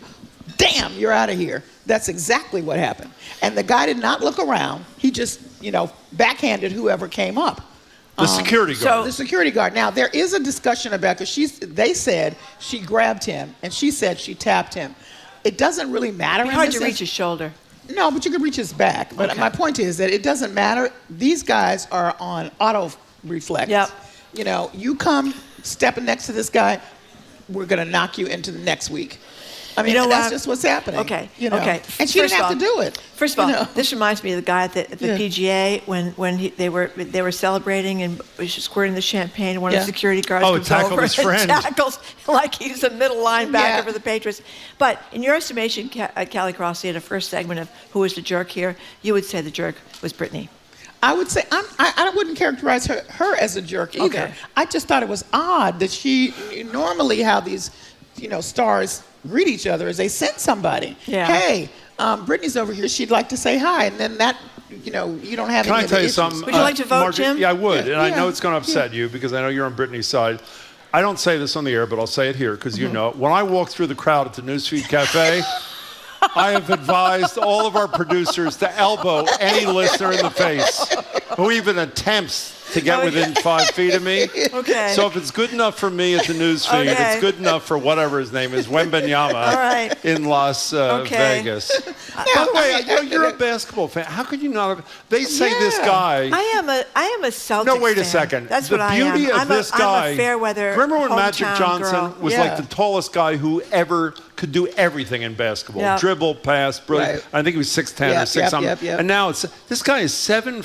7'5". They say he can bring the ball up the court. He dribbles beautifully. He's a great passer, great three-point shooter. I mean, it's really pretty exciting. The interviews with him are so touching. I agree with that. He's a kid. He's a really wonderful kid. But he's not like arrogant at all. So he could not be, given how he's presented himself, he's not going to be the a-hole in this situation. Okay. All right. So these are you turn me around. You can argue around. that the security guards, he could say, hey, turn around and look before you slap somebody. Knock our glasses off. Or slap somebody, whatever you're going to do. Can we talk food for a couple of seconds we here? can. Because that's really what we all care about most days. So in a couple of minutes, we're going to talk more food with the Lee sisters who've written a fabulous book, Margaret and Irene Lee, Perfectly Good Food. This is going to be a life changer. It could be a life changer. For me. But I want to give you a little bit of information because I got worried about what you're talking about in your show Sunday night when you tell us in a minute. Oh, yes. One of your segments is about something that matters a lot to you and me. Does. I don't know if it matters as much to Marjorie. Yes. Barbecue. That's correct. Now, there is a ranking that may have upset you because Lawn Starter, whatever it is. Yes, and they were wrong. Ranked the 2023 best barbecue cities in America. No. Now, the bad news for Callie is Memphis is not number one. No. Kansas City is number one. They're Memphis is 4. Boston is 128. Why is Boston on the list? Oh, excuse me. I mean, let's... Sweet Cheeks Smoke Shop, no? Smoke Shop, they don't use baby backs. Here's my issue. Sweet Cheeks great too, but go ahead. I'm just saying, and I've declared this in my show as we have this discussion with 2 barbecue experts. Oh. Okay, so Excuse me. So, so they're very well aware of this conversation. Okay. Memphis has set a certain standard. And baby backs are the standard. It is hard to find a baby back in a restaurant here. We should say she's a Tennessee kid, for those who don't know. That is true. There is a connection Memphis has the Memphis in May World Championship Barbecue Contest. That's right. Come on, if you can't cut it there, don't talk to me. You were scornful of all these other communities. No, Jim, I am dismissive. Whoa. To be clear. Wow. Well, there's some joint. Excuse me. Yes. I went to your hometown 4 or 5 years ago. I forgot you did. I don't know if you told me or somebody else told me there was a joint next to the hotel with the ducks in it. Yes, Peabody Hotel. Yes, Peabody Hotel. Yes. That has some great rib Well, there's joint. 100 barbecue places But in Memphis. the thing is, it's kind of like you haven't had Marjorie. ribs. I mean, I'm not a rib expert, but they're really a different quality. Yeah, of course they are. They are. Yes, because we're setting the standard. Setting the standard. I don't know how many That's times I have right. to tell you. We're setting the standard. Okay.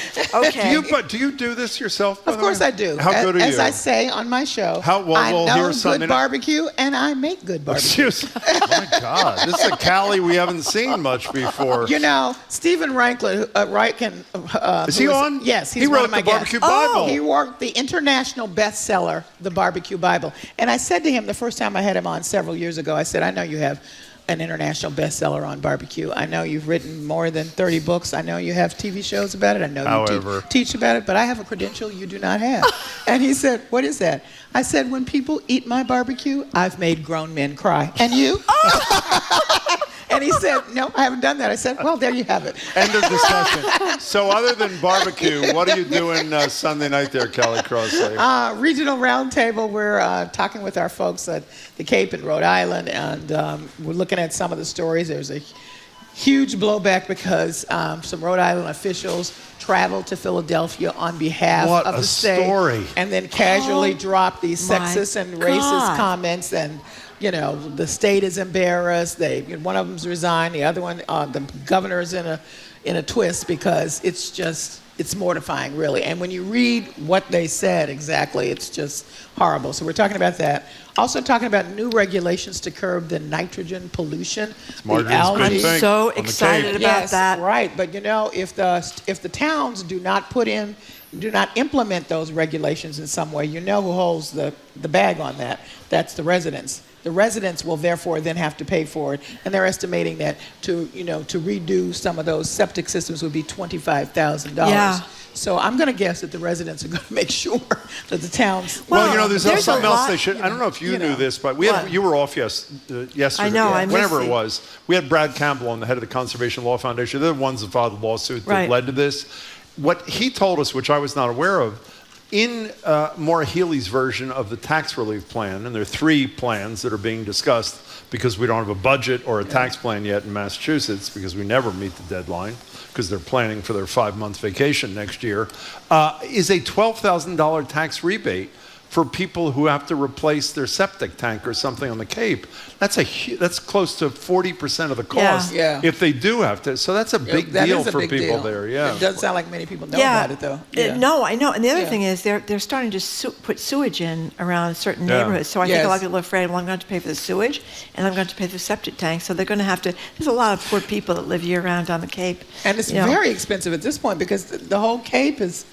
Septic tank dependent. And it's a mess, and it's causing all these little kettle ponds to become polluted and shut down. Well, this is really good news for you, though. I know you're concerned. I'm serious. No, I know you're concerned about the septic systems that we have now don't take out for nitrogen, and that's polluting the lakes. Callie, can I say one more thing to you? You may. Before you go? Yes. RESPECT.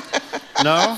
You can sing it to me after you, recognize that I am a barbecue master in my backyard. Callie Crossley finally returns to Boston Public Radio. It's great to see you, Callie. Be well. Good to see you. Thank you very much. We've been speaking with Callie Crossley, who's back. All the people that texted, she's here. She's here.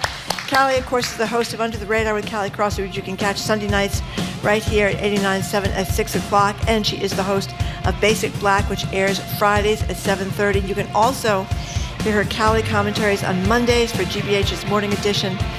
Thank you very much, Callie. So, after a quick break, what do you do?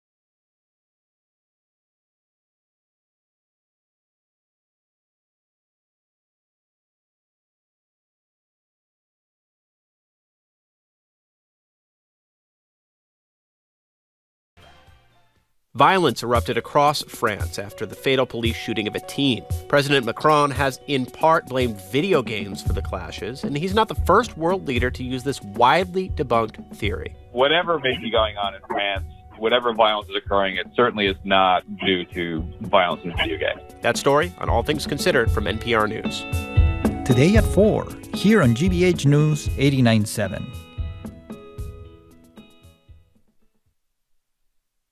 Funding for our programs comes from you. And Comcast Business, committed to providing connectivity for your business by offering cybersecurity, internet, and mobile solutions. Comcast Business, powering possibilities. Restrictions apply. Comcast Business, internet required.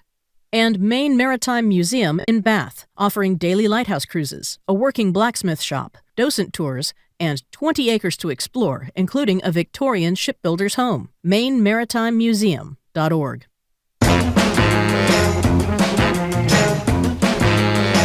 Welcome back to Boston Public Radio. Jim Browdy and Marge Regan. Mayor Wu will join us here next Tuesday for an hour for Ask the Mayor.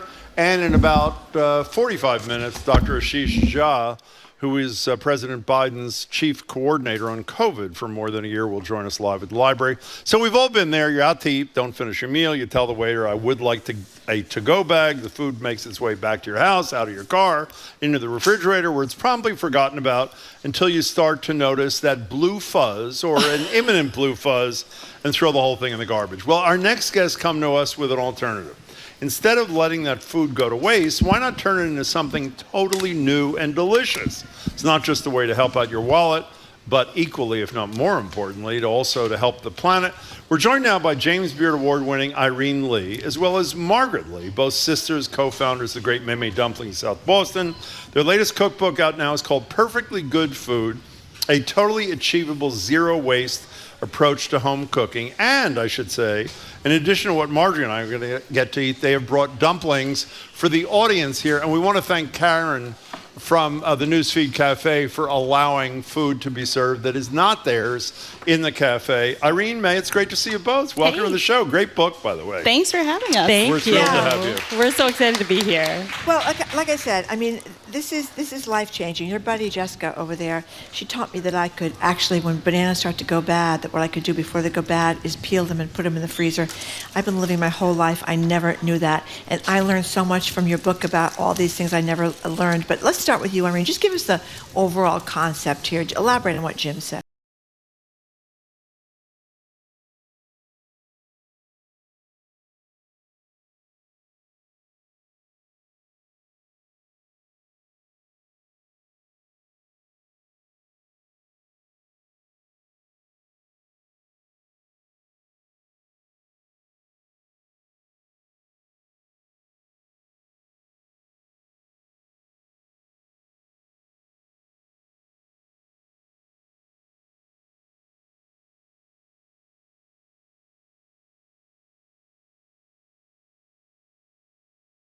Be something that is a little bit more challenging. So we wanted to make this really fun, really accessible, really delicious, not too serious. And so speaking of your bananas, Marjorie, we have brought you what we call the accidental best banana bread, which came out of a kitchen error. Do you want to talk about that, May? Yes. You know, there are a lot of banana bread recipes out there. That and is so moist. Everyone thinks that there's the best. And really by good. accident, I came upon this recipe because I found the recipe on the outside of a supermarket banana bag, and I accidentally left out an entire cup of flour. But it turns out, with half the flour and lots of bananas, which came from my mom's freezer, because I also just taught her that, you know, in her whole life, she also knew that you couldn't freeze bananas. And so now we've encouraged her to start adapting a few little tips and tricks that are in our book. I stole the bananas from her freezer and made this bread for you guys. You know, And our Deb, mom I have is to- here, by the way. Where's your mother? Where's your mother? Hi, Mom. Hello there. How are you? It's so nice to see you. You know, but there are great recipes in this book, one of which I tried last night, this noodle thing that I'll tell you, which worked out great Yay. out of the crap left in my refrigerator. That's right. No, it was probably going to get, and it was really Crap delicious. noodle salad. And it was, that's what it was. Yeah, It new was. title for the recipe. But, you know, and when you said there's humor in the book, it was at Vox that compared your book to Bart Simpson's Guide to Life. Yes, what a I great love. compliment. But what you Life said, goals. The recipes are great, but what I take away from this, I think you do too, that's most valuable, or to use your words, maybe the tricks tips. and the tips and that kind of thing. Can we go through a few of these things for a minute? Freezing. Do you want to start, May? Give us, let me tell you what I learned to begin with, and then you can expand on it. One, I assume when you defrosted meat and you didn't use it, and time went by, you had to throw it out, but I was wrong. Tell me how I was wrong. Yes, so as long as it has stayed in the refrigerator, you can put that meat back in the freezer. And I was worried about this one too, but I Googled it just to make sure, and the USDA says that's fine, and they're notoriously conservative about things like this. But we basically view the freezer as like your magical time-saving tool. It stops the clock on your food. And so we have learned all sorts of things through the testing of this book. You can freeze whole lemons, and then you zest them afterwards, and you microwave them, and then you've got your juice. You can How about freeze vegetables? raw spinach. That's my favorite one. You know, you buy that 5-pound thing of spinach. Yes. You're starting to like droop a little bit, and then you just put it directly in the freezer, raw. And then you're not going to make it into a spinach salad, but it wasn't going to be good for that anyway. So we put it into smoothies. You can put it, saute it and put it in your omelet. But I thought can make a didn't you soup. guys write that you should blanch vegetables? Am I right? I think I know more about this than you do. I mean, Well, I learned a lot last night. We're laughing because we included blanching instructions, but we are lazy cooks, which anyone who reads this book will see our love for shortcuts in the kitchen. And so most vegetables we don't blanch. You just put them in the freezer We in a just put bag? them in the freezer, and the freezer is really about saving the food, but you do lose some of the texture. So if you're okay with the spinach not having, that nice fresh bite, or the Brussels sprouts being kind of crunchy, then the freezer is fine. There are a lot of purees, soups, sauces in the book, and all of that is because the food can taste great without having the texture that we might be most accustomed to. That's Irene Lee. Margaret Lee, her sister, is with her. Their book is called Perfectly Good Food, a totally achievable zero-waste approach to home cooking. Yes, since I did learn from Jessica about the bananas, the freezing of the bananas, I must say I eat a peanut butter and banana sandwich probably 3 days a week. I would not put a frozen banana in the peanut butter and banana sandwich, but you can put them in smoothies or things like that and mix them in. Now, the other thing I really loved about Perfectly Good Food is when you're chopping up the vegetables and you end up wasting a lot of parts of the vegetables, but you have a solution to that. Either of you like to weigh in on that? So a few things that we like to do with all the scraps when you're cooking: onion peels, garlic ends, the little sort of butt of the garlic, scallion ends, all of that. For example, we have in this scrap chili oil right here. So some of the sauces you're eating right now, we infuse those. There's still a lot of good flavor left in those bits. And so you can make it into an oil. We also stash a lot of those in our freezer. Again, we have a bag in the freezer that we call the stock bag, and everything that's from chicken bones, meat bones, Parmesan rinds, all sorts of things. You can pop them in that bag. Then when you're ready to make stock, you boil it, and then you have this delicious ingredient that you can then use to make all of your other dishes more delicious. You know what's also great? This is a talk about practical, Irene. Do you call it, I think you call it the Eat Me First box or something, and you say eye level. Explain why that works and helps you. The Eat Me First box is kind of all about out of sight, out of mind, and the converse of that, which is in sight, and you can't forget about it. So if you are someone who might have a half a lemon lingering in the back of the fridge, or a sliced tomato, or one last cucumber that you have to use soon, if you put all of that in a box, you label it, you keep it at eye level, you can't forget about it. And that is something that we started doing in the restaurant. We call it Use First, as part of the first in, first out inventory system. But I'm definitely someone who has all those little lemon bits in all the different parts of my fridge if I'm not careful. So keeping it at eye level so that you cannot miss it. Do you practice what you preach, or is this all BS? Some of it. Is it? Yeah, at least some. At least some. What is this part that we're of eating? why What is this? That is our noodle salad. And what did we put in here, May? So this is a crisp and crunchy noodle salad. This is one of our hero recipes. So the idea is that there are a bunch of recipes in the book where they're a superhero because they come along and they rescue all your food. And you can kind of put tons of different vegetables in here. So I raided my mom's fridge. She's been out of town for a little while, so all the things were, getting towards their last legs, but I stole some zucchini noodles from her, some shredded carrots, some spinach, and put it in with noodles. And the idea is that, you could pick a whole bunch of different vegetables you might have in your crisper drawer, and we want to help you clean that all out with these different hero recipes. Oh, go ahead, Irene. I just want to say, back to your point about, is all of this BS? Yeah. Some of it probably is, but what we want to do is give home cooks. Are you a little bit? We want to give home cooks a bunch of different tools in their toolbox. Pick from them. And no one is going to do everything in this book. We really hope they don't. Crazy people, or they're people who are, very intense, and this is like a full-time job for them, and that's fine. But for most people who live a busy life, we would rather you take a few tips and tricks, whatever's manageable for you. You start small. Maybe you have an Eat Me First box and a stock bag, and then you keep going, and you're freezing your bananas, and you're composting your stuff, and whatever you can add to your daily life is great. You know what I did last night? Is I literally looked through my refrigerator after I learned some of these tips and said, what was I likely to throw out this weekend? That's when I throw stuff out that I could actually salvage. Yes. And it was really about 90% of the stuff that I was going to throw out, which is pretty amazing. That is amazing. Part of it, what you do, and we have talked about this before, but this is hugely important. Talk about BS. These expiration dates are total crap. So, May, how should you treat them?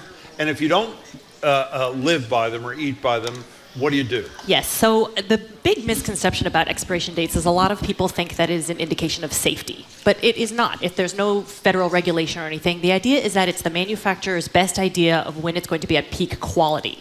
So maybe your potato chip is going to go a bit stale, or something is going to change color a little bit, but it's still, in most cases, perfectly good to eat. And there are some things you want to be more careful about.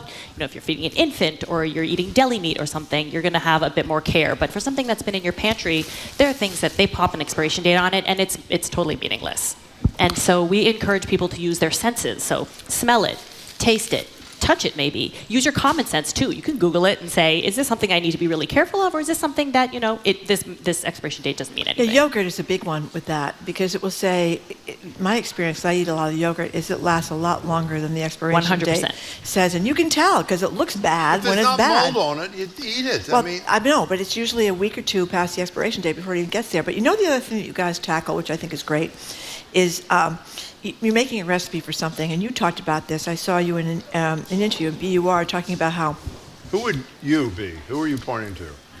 May. Oh, May, okay. Well, you were both there. This is a radio show. If you But May was talking about the parsley thing. You have a recipe that calls for like a teaspoon of fresh parsley. So you go out and buy all this parsley. Now, I have learned if you put the parsley in a glass of water and cover over it, it will last longer. Yep, But great tip. It's the same thing. You buy fresh basil, fresh tarragon, fresh whatever it is, and it's expensive, Yes, and you've it's so used 2 pricey. teaspoons, and then you're thinking, well, what am I going to do with all the rest of this stuff? So what do you do? So we've got lots of tips for herbs because, again, they're one of those things that you buy in a big quantity, you don't know what to do with them, and a lot They're of them can be expensive. swapped and Very substituted for each expensive. other, which is nice. They're so pricey. And we make herb oils, you can do herb sauces, you can blend them and put them in the freezer, and then you've got them ready for your next meal that needs some herbs. And so we encourage people to get used to swapping and substituting too, because so many recipes are written in a way that you think, okay, I have to go to the store now, and I have to follow this exact list of ingredients, but then you end up with all these ingredients, you don't know what to do with them. And then if you realize that, one root vegetable could be swapped for another, or one fresh herb could be swapped for another, you're much less likely to go out and buy more, and instead you can use what you've got. May, if I were you, my answer to that question would have been the following. Marjorie, when was the last time you bought fresh tarragon? That's what my question would have been. For your peanut butter sandwich. That's right. I'm not much of a cook, but I did learn somewhere that you can freeze a lot of these herbs. Right? Absolutely. And then just leave them. I have a lot of herbs in my freezer, Jim, awaiting their destination. You can make herb cocktails too. So That's a a very great use. good If point. you're That's more a of very a good point. mixologist than a What's chef. also great about this, because Marjorie and I were talking a lot about it this morning because we're both pretty excited by the book. 99% of the stuff is stuff that real people can do. You don't need to be a James Beard winner to practice what you guys are preaching, which is really huge for people who get intimidated by creative cooking and saving and that sort of thing. Yeah. The other thing that we should mention, this is an environmental thing too. I mean, you address the whole methane gas issue if you're not composting your food. So tell us about that. So the problem with food that goes into the landfill is that most of the time it's sealed in a plastic bag, there's no oxygen, and that releases methane, which is an incredibly potent greenhouse gas. And it is so bad for the environment when, by contrast, if you can compost, then all of those nutrients are getting saved, it's returning to the soil, helps grow more delicious food, it sequesters carbon. So there's all these good things that are happening when you're composting, whereas if it goes into the trash, not only is it that food itself that's getting wasted, but a huge amount of resources, the energy, the land, the water, the transport, the labor, all of that went into producing that gets wasted. And in this country, it's on a huge level. So I think it's $400 billion worth of food that's just going to waste. And there are some towns, I know Brookline has, and I guess Boston has, it started. Food scrap pickup, yeah. Yes, they will. You can sign up. Mine is $11 a month. What is it? Well, you put all your food in this green bucket. Compost thing. Okay. And it's great because you feel, even though I obviously have wasted a lot of food, but at least I feel like I'm not wasting and polluting at the same time. You put it out with your garbage or the day before, whatever the schedule is, and they come take it. So you, for example, put your fresh tarragon in there. Is that what you're saying? Yeah. Well, or you put like, watermelon rinds. You put leftover fruit. That's right. Yeah, that I didn't freeze fast enough because I hadn't read your book yet. Yep. I end up putting lemons. I end up putting those things in there, and or kale that I should have stir fried, but I didn't know that. Well, food scrap pickup is free in the city of Boston. Is it free? You have to That's opt great. into it, and they've rolled it out all across the city. And I think, when we were on our book tour, we were hanging out with one of our cousins, and she was in her kitchen and said, "Oh, I can't put anything in the compost in front of you. I should have used it up." And we said, "No, don't worry. We compost stuff all the time." And composting is like the natural conclusion of this attitude that food has all this good stuff in it, and we should use it up. And if it's not for feeding us or, feeding your chickens, it can be for feeding the next round of crops that you grow with it. So we think composting is fabulous, even if it means you're not eating it. Okay, so everybody thinks Perfectly Good Food, a totally achievable zero-waste approach to home cooking is a great book. Can we all agree? Thank you. Can we talk dumplings for a second? Yes. How's the South Boston thing going? And while you're answering that, tell us what it is. Tell us what this first thing that I just ate that has a little spice in it is spectacular. What are we eating and what's going on in South Boston? Excellent. So that is the May cheddar scallion potato dumpling, which is our love letter to the pierogi and every other potato stuffed starch that's out there. And we've paired it with a little bit of chili crisp aioli. So as you can see in this jar, I've got all of my onion skins and scraps. I have some herbs and spices. It's pretty too, by the way. It really is pretty. And then I mixed all of that into some yogurt and then made an aioli out of it. So that's the little kick you're getting. Great. Plus, we have our lemongrass pork dumplings, and we used our any bean dip template to make a garam masala and red bean dip. Yikes. And how's the business? Tell people about the business. People didn't hear you a couple of months ago. Tell us what you're doing in South Boston. So in South Boston, we are running a dumpling factory, cafe, and classroom. We produce between 30 and 40,000 dumplings every week. There's a big window in the dining room, so you can come see what we're up to. And we also teach classes, corporate groups, families, adults, and we just launched kids classes, which we are very, very excited about. So we'd love to have you visit us in South Boston. So you were attempting, I think you told us that your goal when you opened this thing was world dumpling domination. Something like that. How modest. close do you feel you are to your goal, Irene? Do you think you're in that range or no? Well, what we really want is for everybody to eat more dumplings. And if they're May dumplings, that's great. And if they're someone else's dumplings, that's honestly fine too. We did this promotion for Asian American Pacific Islander Heritage Month where we asked everybody to go support dumpling businesses. And if they brought us receipts from 8 different AAPI-owned restaurants showing proof of dumpling purchase, their next order was on us at May. So that was such a hit. We had more than 50 people participate, and so we're going to do it again next year. Okay, I have one more question here that's very important. You mentioned stir-frying kale. So, and I'm like a lot of people. I go and I buy all this spinach and all this kale, and then it's all staring at me, and I haven't used it yet, and I don't want to put it in a salad. So how can I tell when I can still stir-fry the kale?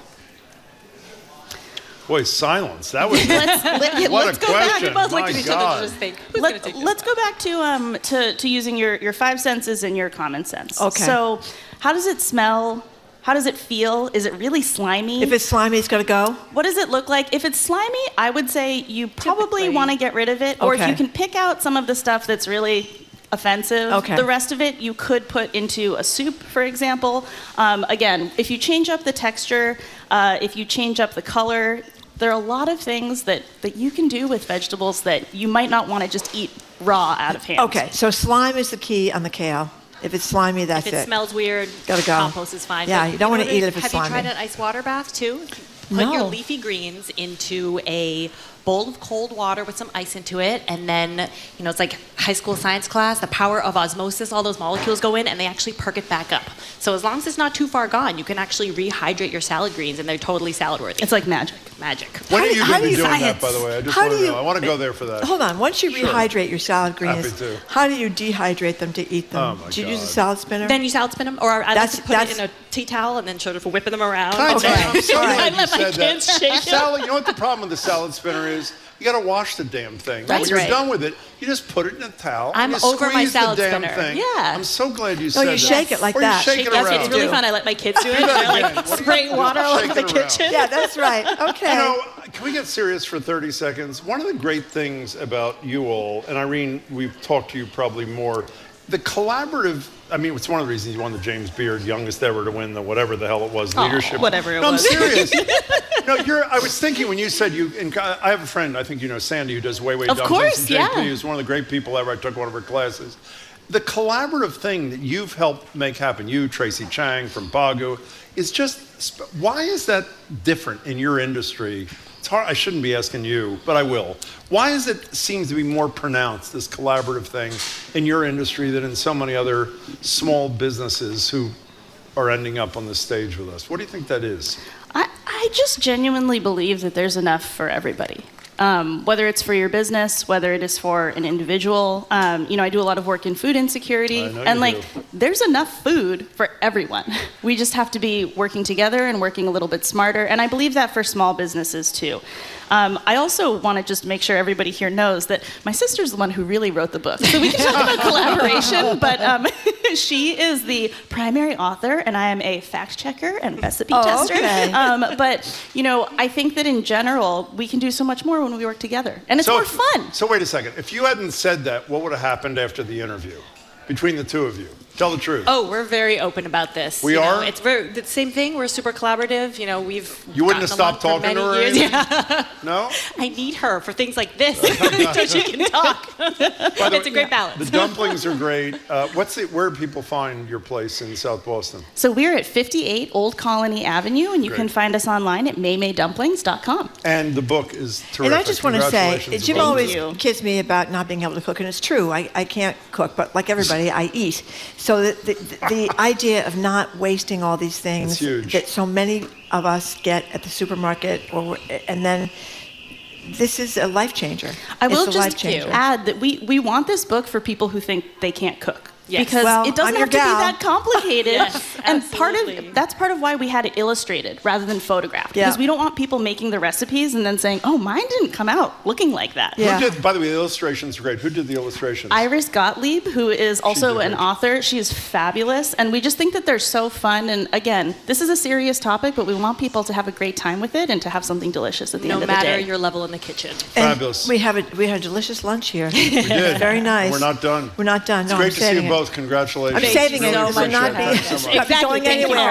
Yeah. Thank you very, very much for coming in. Congratulations on a public service, I think, to all the shoppers in America. Appreciate it. Thank you. We've been speaking with Irene Lee and Margaret May Lee, co-founders of May Dumplings in South Boston, co-authors of this fabulous new book, and it really is perfectly good food, a totally achievable, zero-waste approach to home cooking. Thank you. Thanks for bringing all the dumplings. They're really generous and kind. Coming up, summer weather is in full swing. We're going to speak with... This week on Stories from the Stage. I could not wait to tell my students the true story of Abu Bakri, an African king who had sailed across the sea in the 1300s, nearly 200 years before Christopher Columbus. So I distilled all of that dense historical information and I let it rip. Stories from the Stage, Sunday night at 7, only on GBH 89.7. Our programs are made possible thanks to you. And the Children's Trust, managers of Safe Kids Thrive, helping youth-serving organizations keep kids safe from sexual abuse. Prevention plans at safekidsthrive.org. And Rockland Trust Bank. Their team is dedicated to bringing the vision of your business to life, providing support and advice tailored to your specific goals. Rockland Trust Bank, where each relationship matters. Member FDIC. Trusted. Local. News. You're listening to 89.7 WGBH, HD1 Boston, online at gbhnews.org. GBH News with NPR. What matters to you.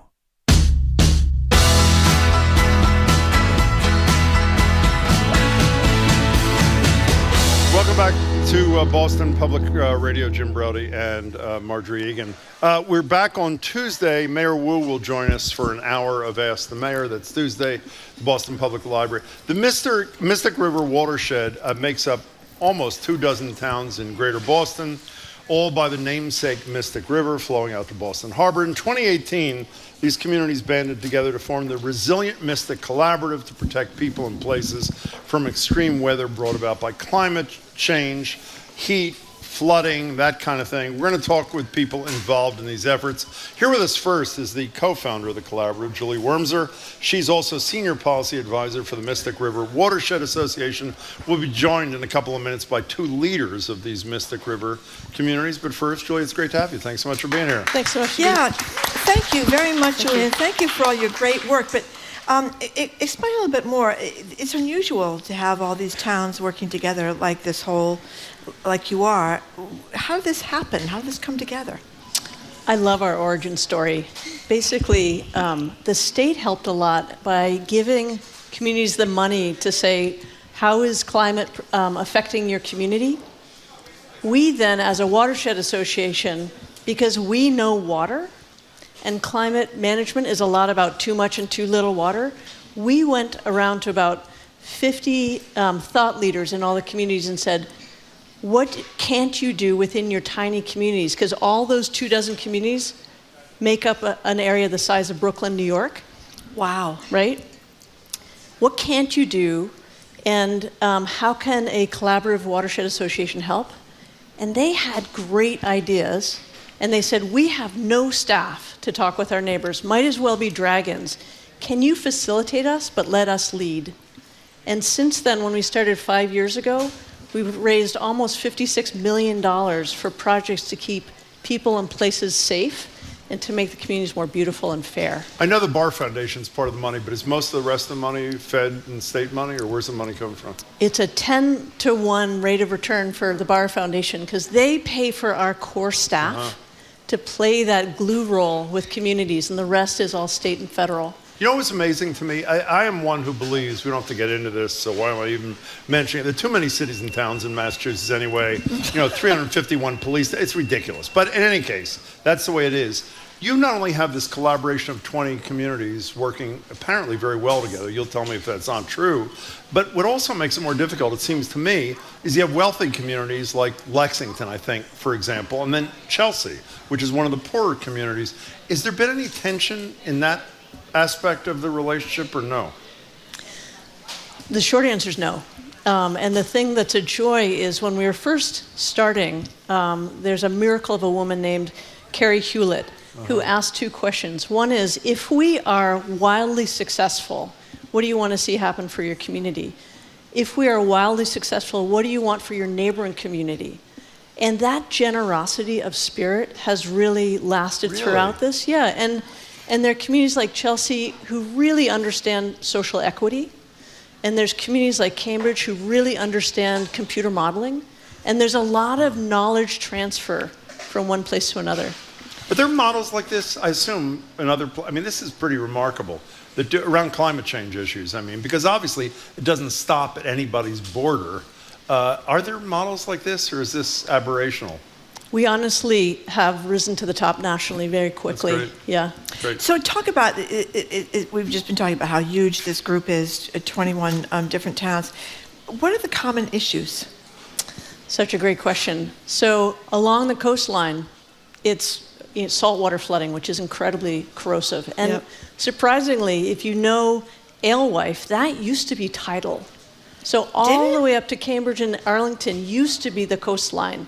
And those marshes remember where they were. So as sea level rises, if that Amelia Earhart Dam overtops, Malden gets flooded twice daily at high tide. So there's a lot of coastal flooding that we need to manage. There's a lot of inland flooding as our rain is getting more intense. And you remember when you were little, and we were little, we had a lot of drizzle. Yes. Like we had drizzle every 3 days. Yes. Now we are getting basically thunderstorms, hurricanes, and nor'easter, and flash droughts in between. And our old stormwater pipes are not big enough for that. So there's a lot of flooding in our older cities. And finally, a ton of heat. And heat is really a class issue, where if you can get out of harm's way, you're fine. But if you can't afford air conditioning, or you're new to the community, or you're homeless, or you don't have trees in your neighborhood, or you don't have trees in your neighborhood, you're disproportionately harmed. Yeah, we're going to talk about that in a second regarding Chelsea. But when you're talking about the water and the flooding, one of the things I thought, and apparently I was wrong, at least in places where I've seen it, I think the water is going to go over the road. It might while the rain is falling. But what I've seen is water going under the road and then winding up in people's front yards. For sure. Yeah. Yeah, so as the ocean is rising, it's backing up stormwater drains, and a lot of that flooding on Long Wharf is actually coming up through the Aquarium Tea Station, and then flooding inland a little bit. How weird is that? How weird is that? Julie Wormser is with the Resilient Mystic Collaborative. We're going to talk to two of the members. A couple of things. One, there are 21 cities and towns from what I read, and 20 members. Who's the holdout? Well, Wilmington has a piece of a pinky toe in our watershed. So it's not like they're being a-holes or something? Okay, not at all. They just don't have much skin in the game. And by the way, the original money for this is in the Baker administration. Is that right? Is that where the original state money came from? Absolutely. And how is Governor Healy on this? They are fantastic. They have a deeper bench on decarbonization, and they're learning very quickly on resilience. You know, as wonderful as the work you're doing is, we had Bill McKibben on yesterday. He's with us every month, and obviously is one of the most important environmental advocates, glass breakers of anybody who ever lived. He said yesterday to us, I don't know what we were talking about, what he almost always says, yeah, we're doing well on X. Maybe he was talking about the Inflation Reduction Act, but we're not moving fast enough. Right. Are you moving fast enough? Well, on the one hand, we are one of the most successful voluntary partnerships in the country. On the other hand, you're thinking about 600,000 people and the highest concentration of critical infrastructure between New York and the North Pole, being facilitated by a small nonprofit with competitive grants, right? And so if our schools or our water were managed that way, you'd think of it as a failure. So this is something that ultimately needs to be a core government function. Well, I wonder if we're in Massachusetts, blue state, a lot of liberals in Massachusetts who are on the climate change bandwagon, but this has become... A lot of true conservatives are in the climate change. Conservatives. That's true. Or, well, the Republicans, Richard Nixon started the EPA, right? And there was a lot of buy-in early on from Republicans, but this has become like one of these wedge issues, So I'm wondering, when you get on the ground level in these different towns, do people seem to be with the program, or is this politically fraught, even on the local level? Honestly, I've spoken with probably 30,000 people face-to-face since Superstorm Sandy. I've had 2 people tell me that are you sure climate change is real? We're sort of past that, especially with the extreme weather we're experiencing. I think it's more about, okay, am I willing to be taxed more? Because honestly, the cheapest way to do this is through spreading the wealth, through general taxes, not some sort of green bonds or whatever. The cheapest money is honestly tax money. And so we need to have a breakthrough actually on funding and financing for us to go to scale. 2 didn't believe in climate change, and 2 said they wanted their taxes raised. Yeah, right. Perfect symmetry. We're going to take a very brief break, and Julie's going to be joined by leaders from Chelsea and Reading who are part of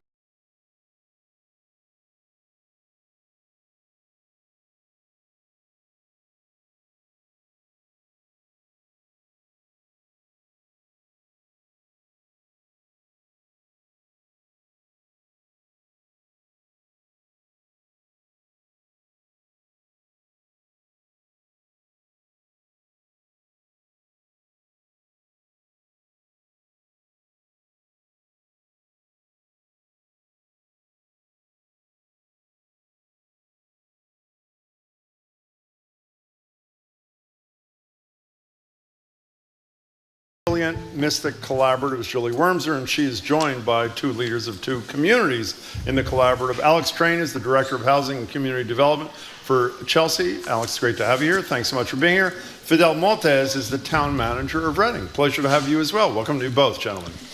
Alex, let's start with you, because I was absolutely transfixed by this story about the cooling urban heat islands 1 block at a time. Tell us about this hot block in Chelsea and what's happening there. Oh, excuse me. I thought you were the Chelsea guy. You're the Chelsea guy.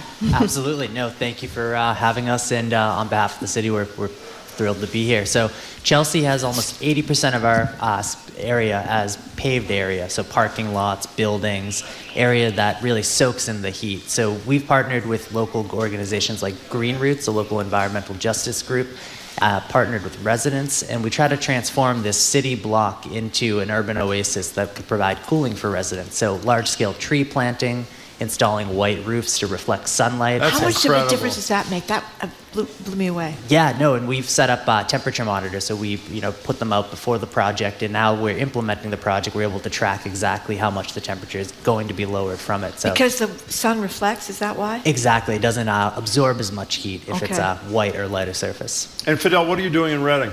Yeah, so, and actually I mentioned the early part. I am I am a Chelsea guy. I live in Chelsea. You fooled me because yeah. I should have noticed the town of Reading before I assumed your shirt. Before I assumed. But I live in Chelsea with my wife, who is part of the Healy Driscoll administration as well, actually. And prior to having the privilege of working in Reading, I was the Commissioner of Public Works in Chelsea. So these issues, both of equity and climate change, are very dear to my heart and very much in line with my personal goal and missions. Right, so I've been in Reading now for a year and a half, and having worked with Julie and Myra, it was a natural transition to bring this work up to Reading. And what specifically are you doing in Reading in collaboration with the Resilient Collaborative? Yeah, so and I guess I also wanted to say that when I do conversations like this, I usually share that I stutter, and I've stuttered since I was 5 years old. Just anyone that has a stutter. There's a guy from Delaware that did pretty well with the stutter, absolutely, too. absolutely. You may have heard of him. Go ahead. I did, absolutely. So what we are doing in Reading, and to your earlier question about wealthy versus not wealthy communities, right? I think in the example of Reading and Chelsea, it's very true in that regard.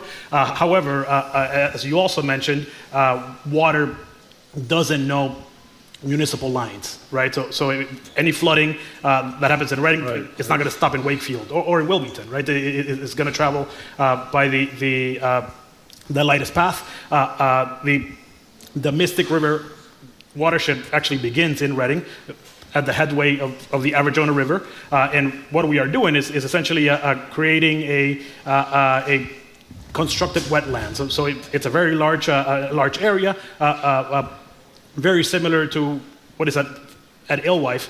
Actually, we are taking nature land and we are constructing wetlands that are going to grab rainwater from these heavy rain events. It's going to contain that water, it's going to filter it out, and it's going to let the water ease out at a rate that is not going to create flooding. So, Julie, they will give me the right answer that people in the political world, even though their administrators do. How does Reading benefit from Chelsea being in this collaborative, and how does Chelsea benefit from Reading being in? And we'll find out if they agree with your analysis in a second. I love that. Well, as I was mentioning before, different communities really have different strengths, and that Chelsea is really a leader in thinking about social resilience and what it means to keep disproportionately affected people safe. And so it's actually an incredibly good thing that Fidel came up from Chelsea to Reading, because every community has people with mental illness, people who are low income, seniors, little kids who are disproportionately affected. Also, Chelsea benefits from the whole. I can't say that a drop of rain in Reading is going to make its way to Chelsea, but I can say that as we lobby for funding as 20 communities, we get that funding. Yeah. So the political will of 20 communities working together is disproportionately helpful. Let's go back to Chelsea for a second with Fidel. There was this mention... With Alex. Well, wait a minute. Oh. I said Alex before. Who's doing it? Who's who here? Alex. You're Alex. From Chelsea. You're Alex from Chelsea. Okay. Sorry, it's back. Fidel from Chelsea. You're both from Chelsea. Okay. Alex, Fidel, Julie, Jim. Yeah. Okay. Jim. All right. It's Jim. Backwards in the thing. So anyway, I want to know about Chelsea. On page 7, it talked about growing new trees. Of the story I read about Chelsea and how residents have to get paid because if nobody waters the trees and they're brand new trees, they're not going to live. And so it's a very good little side job for someone to do that. But I wanted to know, why is it in a lot of towns, less affluent towns, there are no trees. I mean, we're in the Back Bay, Commonwealth Avenue is full of trees. There's a few trees here, not mountains of trees. But what were people thinking, that we don't need trees in heavily, in places with triple deckers? Was that the idea? Why are there no trees? That's such an excellent question. So in places like Chelsea, at one point there were a abundance of trees. And what we see in places like Chelsea, Dorchester, Mattapan is that a lot of the gas mains that were laid under the street haven't been upgraded or worked on for hundreds of years. So all that methane leaks out. It ends up killing a lot of the existing trees. Academic from Chelsea, Dr. Madeline Scammell at BU School of Public Health, has studied this extensively and has found all of the gas leaks in Chelsea are linked to tree mortality. And it's impossible to plant and care for trees if we don't wrestle that gas leak problem first. And why are there so many gas leaks? Just a maintenance issue? It's a maintenance, it's an underinvestment in low-income environmental justice communities. A lot of the money is going to wealthier, affluent communities. We should just say, by the way, as you, somebody who lives in Chelsea, Fidel, and you, Alex, somebody who works there, Chelsea's been so creative and bold, from guaranteed income things to what you're describing. It really it's really showing the way, at least in, I think, our opinion, for a lot of communities that are a little more risk averse. So Julie, how do people, if they want to learn more about this, particularly if they're in one of the communities, or if they want to learn because they're just interested in the effort, how do they find out more about the Resilient Mystic Collaborative? It's really easy to Google. But honestly, we have a website. It's linked to the Mystic River Watershed Association website, but it has its own website also, resilient.mysticriver.org. I think they can remember that. Congratulations to all of you. It's a terrific effort and really proud to have you today. Thanks so much. Okay, and I apologize for mixing everybody up, you guys. I didn't mean to do that. Anyway, we were speaking with the Resilient Mystic Cooperative co-founder, Julie Wormser, and Alex Train, Chelsea's Director of Housing and Community Development, and Fidel Maltez, Reading Town Manager, who used to live in Chelsea. Oh, he does. He does. You still live in Chelsea. I thought you were in Reading for a year and a half. No? I work in Reading. You work in Reading. Okay, I'm goofing up everything. Do you get more local aid because your wife works for the Healy administration? I wish it worked that way. It doesn't work that way. Okay, just curious. Thank you. All right. I'll try to get this correct. Yeah. You are listening to Boston Public Radio. That is correct. 89.7 GBH. Thank you very much for coming in. Thanks all three of you. Really appreciate it. Pardon me for making those mistakes. Anyway, we're going to be joined in just a second by Dr. Ashish Jha. He recently left the White House as the COVID-19.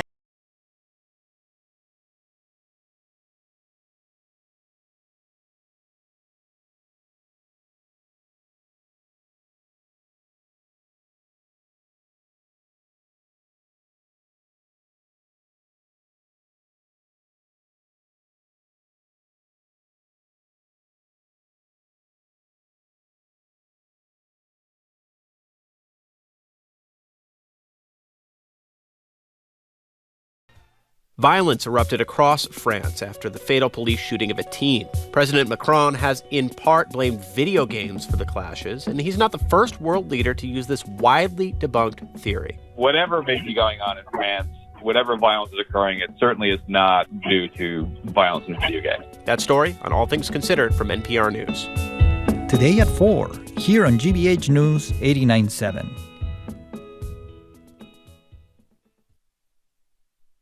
Support for our programs comes from you. And Sea Plymouth. Escape to Plymouth this summer, where visitors can talk to the Rock, watch for whales, and dine on seafood from the bay. From a Townbrook sunrise to shopping in the Cultural District. Info on Sea Plymouth app, sponsored in part by visitma.com. And Merrimack College, offering 100% online or on-campus graduate programs for teachers. Merrimack has master's degrees, certificates, and endorsements that can fit your goals and life. Learn more at online.merrimack.edu.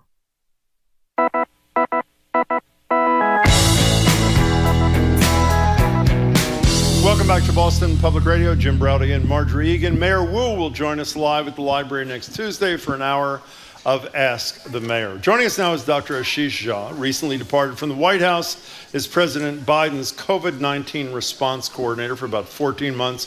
Before that, I would safely say Dr. Jha did more to educate the public about this nightmare than practically anybody in this country, and probably more than the guy who was then president of the United States. Dr. Jha is resuming his role as Dean of Brown School of Public Health. And while I've talked to you a million times, I never met you. It's so great to see you in person, Dr. Ashish Jha. Yeah, thank you so much for coming in today. Like I said, when I met you, I've seen you a million times on TV, but never in person. So thank you for coming in.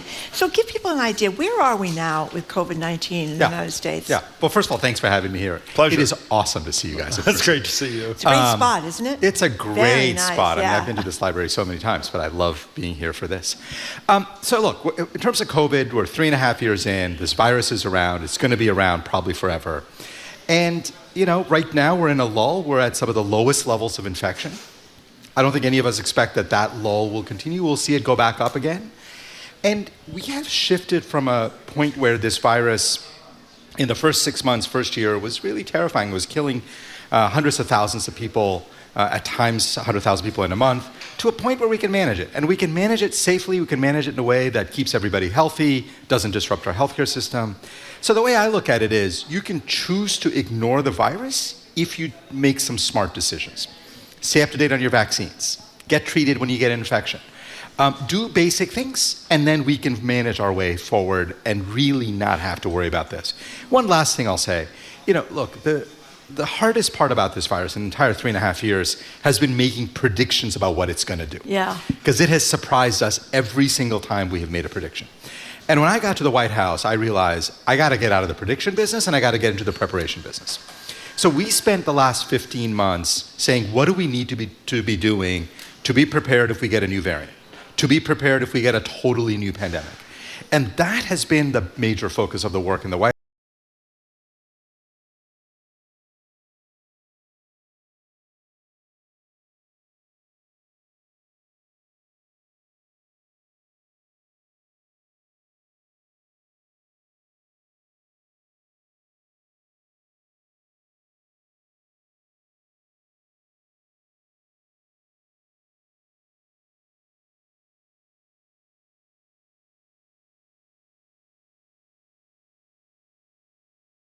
It is. Look, it's been a long pandemic. Most people got the initial set of vaccines, certainly most people in Massachusetts, but even in the country, 90% of adults got at least one shot. And I think there was a little bit of vaccine fatigue that had set in. And my hope is, you know, we're going to get an updated vaccine this fall. It's particularly important if you're older, if you're over 65, if you have chronic diseases. My hope is people just treat this as a routine thing they do every fall. You go out and get your flu shot. Like, I never think, oh, this is my 29th flu shot, right? Like, no, it's my annual flu shot. Go get your annual COVID shot. And maybe for some high-risk people, they might need to get a shot twice a year, the highest risk. But for most people, one shot once a year is going to keep them in good shape. I hope that once we get into that routine, those numbers will come up. So we had Dr. Anthony Fauci on about a year ago, and we tried about 18 ways to get him to talk about what it was like with working with Donald Trump. And he avoided the question 18 times. What was it like? He's very good that way. What was it like working with President Biden? It was extraordinary. It was extraordinary. He is deeply practical. He has so much experience. He sees through clutter and noise in a way that I have never seen anybody else do. There have been times when we've presented plans to him. First of all, it's always daunting being in the Oval Office and presenting a plan. That was my next. What is that like when you're sitting with the most powerful person on the planet? In the most iconic of spaces. Yeah. I mean, it's to say that it is humbling and awe-inspiring would be an understatement. But you know, we present plans to him, and he like gets to the heart of the matter, immediately gets to the most important issue. The other thing that I found really extraordinary about working with the president is, you know, there was one time I was talking to him about something, about a policy idea, and I said, you know, the politics of this is a little bit difficult. And he looked at me and he said, you know, Doc, he just called me Doc, which is fine. He said, you know, Doc, you worry about the public health, I'll worry about the politics. I'm pretty good at the politics. And I said, yes, you are, sir, you're pretty good at the politics. The point was, like, he really wanted me to focus on what's the right answer, and then we got to figure out how to implement that. So even a lot of Democrats are worried about Joe Biden because he's 80 now. I think, is he 80 or 81? I think he's 80. I think he's 80. But you seem to think he was totally compos mentis and with it. Yes. Well, I mean, he's 80, and you can physically see that. He walks a little more slowly than he did when he was 50. I think I walk more slowly than I probably did when I was 20. But when it comes to like focusing on the important issues, engaging, I have to tell you, like, it was very, very impressive. And I think all this nonsense about his mental status is just that. It's nonsense as a distraction. That is not an issue. So when you look back at your time working for Biden and working for the country on COVID, what's the highlight? Was there a day or two that something happened that was thrilling, or was there anything particular that you were essentially more proud of than other aspects of your job?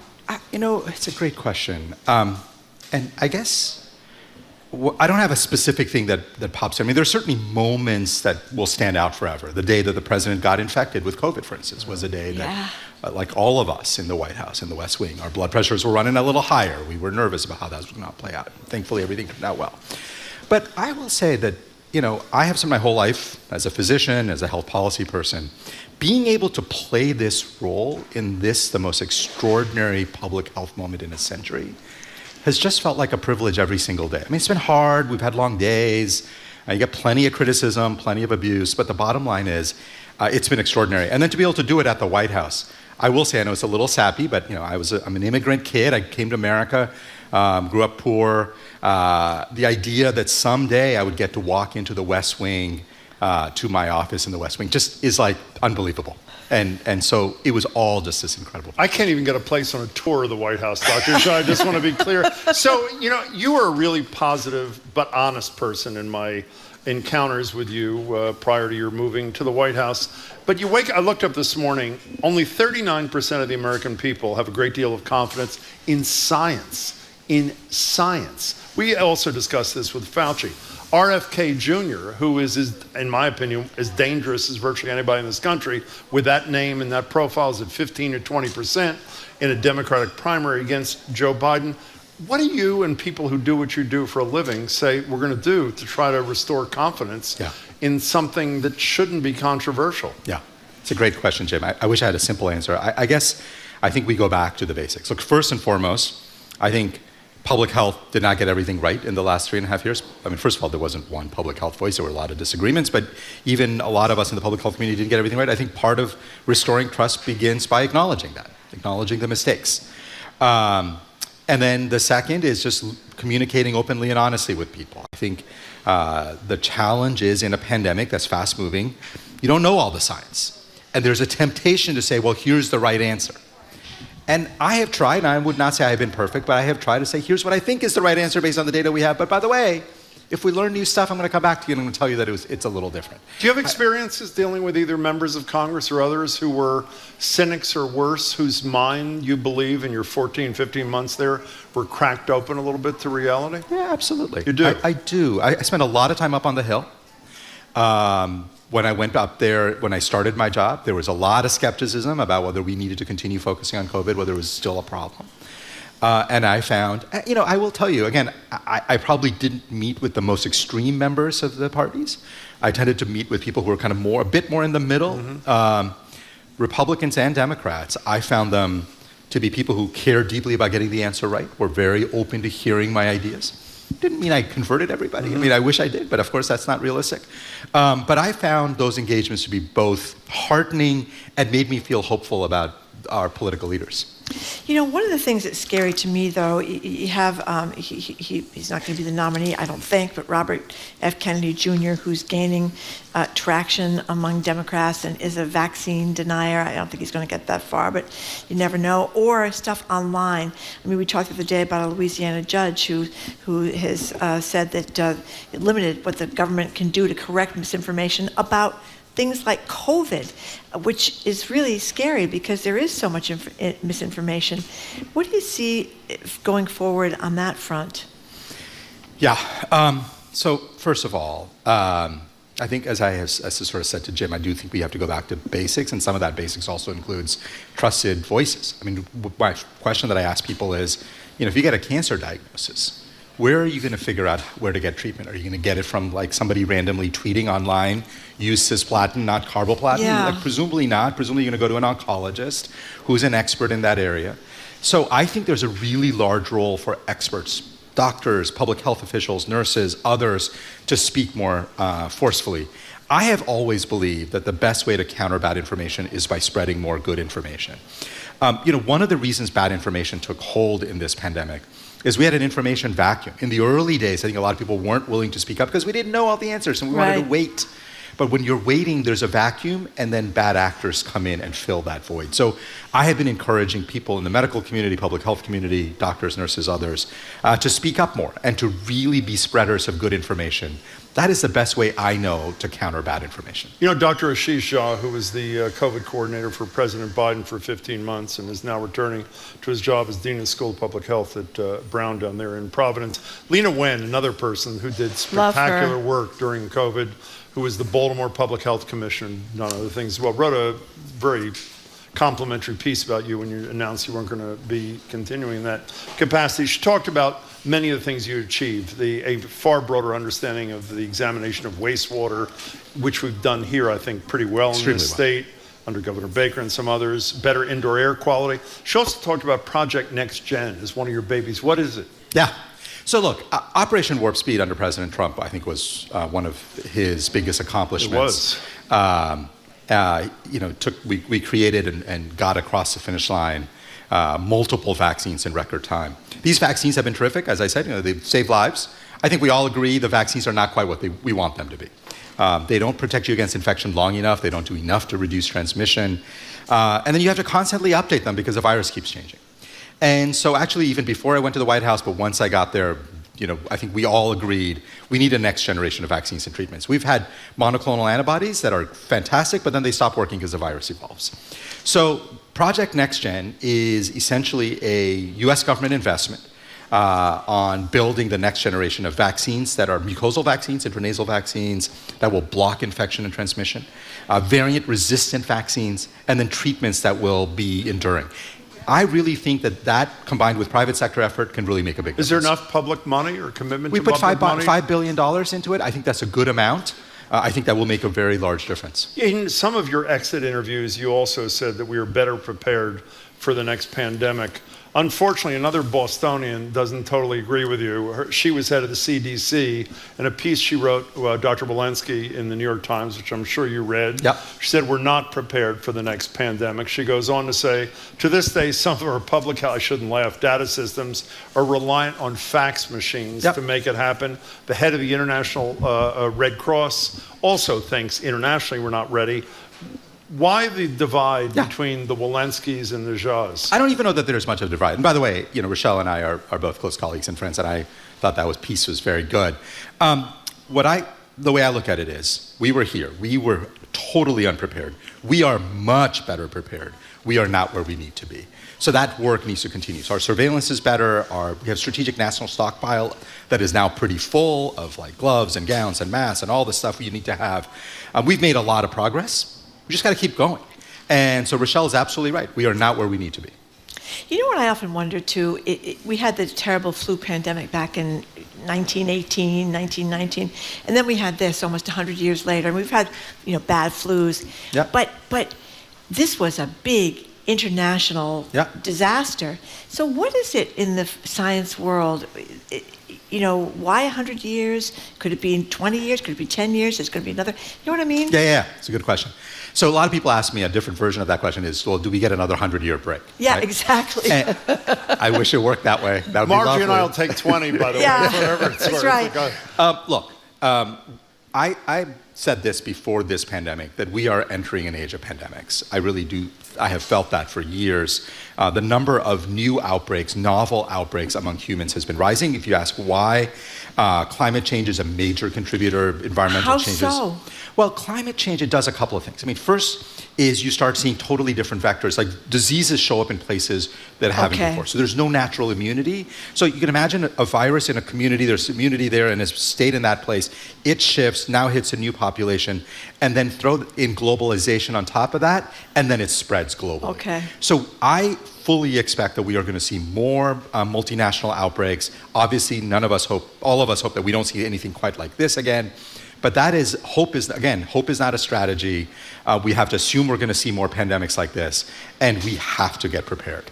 You mentioned climate change as the first things. Is there anything else besides climate change that's Climate change, basically and again, I'm not going to get into the origins of COVID because none of us know exactly how this virus started, but most viruses are a spillover from animals to humans. Economic development has meant that the demand for meat products has gone way up around the world. That means we're going into animal habitats and killing more animals. That is leading to more spillover. So there's just a lot more of these kinds of interactions than we've ever had before. And then throw in globalization on top of that, local outbreaks become global outbreaks very quickly. So, Dr. Ajah, when you were describing in beautiful terms what it's like to walk into the Oval Office, communicate with the president, you think of it that way. I think the stress level must be out of control. Is it? I mean, you're a pretty calm guy and a pretty even, you appear to me, I need to be. Was there not a stress level that was unlike anything you ever experienced? There's a pace in the White House that's very different. And stress, yes, but I think, look, you also had a great team. I had a very clear mission. There were some high stakes decisions. I mean, there were days where I was like, I really hope we're getting this right. Do you doubt yourself at all when you're called in to see the president or his key advisors? Do you doubt yourself? I think the way I look at it is I double and triple check my own thinking. And a lot of it, by the way, also is there are times I'll just pick up the phone and call a colleague outside and I'll be like, look, can't get you all the details, but how do you think about this one part of it? I did a lot of that because at the end of the day, my job was to get the answer as close to right as possible. Doesn't matter who gets credit, doesn't matter who gets, we gotta get stuff right. And so that just meant there was a lot of work that went into decisions. So how's it feel to be back in the dreaded private sector? I will tell you, it's pretty great to be back home. One last thing that's bothered me through this whole thing is that coronavirus was new, right? Yep. And when something new arrives, you don't really know that much about it. Yep. So when people would say, well, last month they told us X, and this week they're telling us Z, I thought, well, of course, because we're learning more. That's how it works. I thought that was so bizarre that people seem to think if you said one thing in January, you had to keep saying the same thing in June when you learned all these new things. Yeah. Is that an American thing, or is that a political thing, or is that a human nature thing, or what? It's a multiple. I mean, so first of all, it's not American. We saw the same kinds of issues and challenges in Europe and Asia, elsewhere. That kind of questioning. Part of it, look, I think in my mind, I always ask, what could I have done better? What can public health people do better? I think we can do a better job of communicating how science works. Yeah. Right? I think we can do a better job of saying, look, this is my best guess at the answer today. You want the final definitive answer? You're going to have to wait 6 months. Yeah. But do you want like my best assessment based on the data we have? This is what it is. But I have to reserve the right to change my mind as new evidence comes in. That's how I practice medicine. I do not practice the same medicine I practiced 20 years ago. That would be bad medicine because so much has changed in the last 20 years. My treatments have changed. My tests have changed. Doesn't mean I was wrong 20 years ago. We just learned new stuff. That is the model that we have to do a better job communicating to people. My sense is a lot of people got that. A lot of people understood that we were all learning together. And as long as I think you communicate openly about that stuff, I think most people are pretty trusting of it. Before you go, do you have an agenda at the School of Public Health in Brown? I mean, what are you doing there? I know you're the dean, but what does that mean? Yeah, so here's the agenda, very specifically. We have seen an unprecedented decline in life expectancy in the last 3 years. The whole world saw a decline. Most of the world is recovering. America is not. And by the way, life expectancy is a sort of funny statistic. The way to think about it is more and more Americans are dying younger than ever before, not ever before than they were 5 years ago. That is a huge problem. And we do not have a national strategy on this. And I think there's a whole bunch of important work to do to deal with fentanyl and opioid crisis, mental health issues. So there is no shortage of public health work to be done. And I feel like Brown School of Public Health is pretty well poised to tackle a lot of that stuff. So before you go, you're one of the premier public health experts in this country, if not the world. Marjorie has a question too. Our final topic today after you leave, we do once a year, is how to stay cool on the hottest days. You know, on July 4th, hottest day ever, recorded history. Okay. Marjorie's prescription. Here we go. Marjorie's prescription. I feel like I should not get into No, this. I think as a doctor, this will appeal to you. Marjorie wets her sheets and then puts them on the bed and then lies on the wet sheets. As a doctor, as a public health expert, how would you react to Marjorie's prescription? I think Marjorie's really smart. I think she's on to something There you really go. good. There you go. He is Thank so you full very of it, much. this guy. Thank you very much. Okay, I do have one last question, Yes. and it's this. It's beginning of July. Yeah. Can we enjoy ourselves, relax this summer? We can go places and not be worried about it. Look, I'll tell you what I do. I'll tell you what I advise my elderly parents who are in their 80s to do. Okay. Right? I basically do everything I was doing before the pandemic. Okay. I stay up to date on my vaccines. I got mine in September, but my elderly parents, they got theirs this spring. They got a second shot. We have access to treatments. Treatments are still free out there. I really think if you get infected today, you should be evaluated for getting treatments. Treatments are fantastic and widely available and free. I think, look, even for most immunocompromised people, vaccines, treatments continue to work extraordinarily well. My feeling is if you are like really focused on avoiding infection, sure, you can avoid indoor spaces or wear a mask. But the point is, I can't promise you that the virus will be in any different shape a year from now or 2 years from now or 5 years from now. So you have to make some choices of what are you willing to give up forever. And I feel like most of the stuff that I enjoy, seeing families, going out to dinner with friends, those things are important. Okay. And we can do them safely. I hope you'll we're very interested in this life expectancy work you're doing. I hope you'll stay in touch with Absolutely. us. It's wonderful to see you, Dr. Yeah, Desai. thank you very much for coming in to speak with us. It makes me very happy. We've been speaking, as Jim just said, with Dr. Ashish Jha, the Dean of the Brown University School of Public Health, and you might recognize him from all those times on the news. He was better known perhaps as President Biden's COVID czar. Thank you very much for coming in today, Doctor. I really appreciate it. I feel reassured. Okay, after a quick break, as we just spoke about, summer is starting to heat up, reigniting the debate about the best ways to stay cool. I will get ridiculed about whether you should wet your sheets or not wet your sheets. I tell you, it works, although I must confess, I have bought an air conditioner, Jim. It's gotten a little bit too hot, even for me and my wet sheets. But we'll get your thoughts. Roundup this week, what prompted Israel's deadly raid on the Jenin refugee camp? Also, the U.S. Navy stops Iran from seizing 2 oil tankers in the Gulf of Oman, and Wimbledon's green grass turns orange. Wait, please. As protesters momentarily stop play at the All England Lawn Tennis Club. All the biggest stories from overseas next time on 1A. This afternoon at 2, here on GBH News 89.7. Support for GBH comes from you and Commonwealth Shakespeare Company, presenting Macbeth. Shakespeare's timeless story of ambition versus loyalty is this summer's free Shakespeare on the Boston Common, July 19th through August 6th. comshakes.org. And Gentle Giant Moving and Storage Company, offering professional, local, long-distance office and piano moving with 23 locations throughout New England and across the country. More information at gentlegiant.com.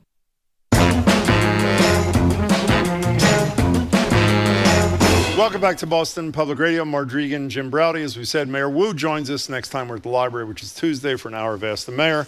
Hell of a transition from the premier public health expert in the United States to Marjorie's public health advice. We're asking you on a hot summer evening to wet your sheets or not to wet your sheets. It's a debate we've had here before. Dr. Jha signed off on Marjorie's treatment. That's right. Considering this is shaping up to be the hottest summer in recorded human history, what's your solution? The number is 877-301-8970. This is your opportunity to share with your fellow listeners what your secrets are for keeping cool as the summer heats up. The number is 301-8970. What? Did you see the first tip on the heat hacks, 12 tips and tricks to keep your house cool?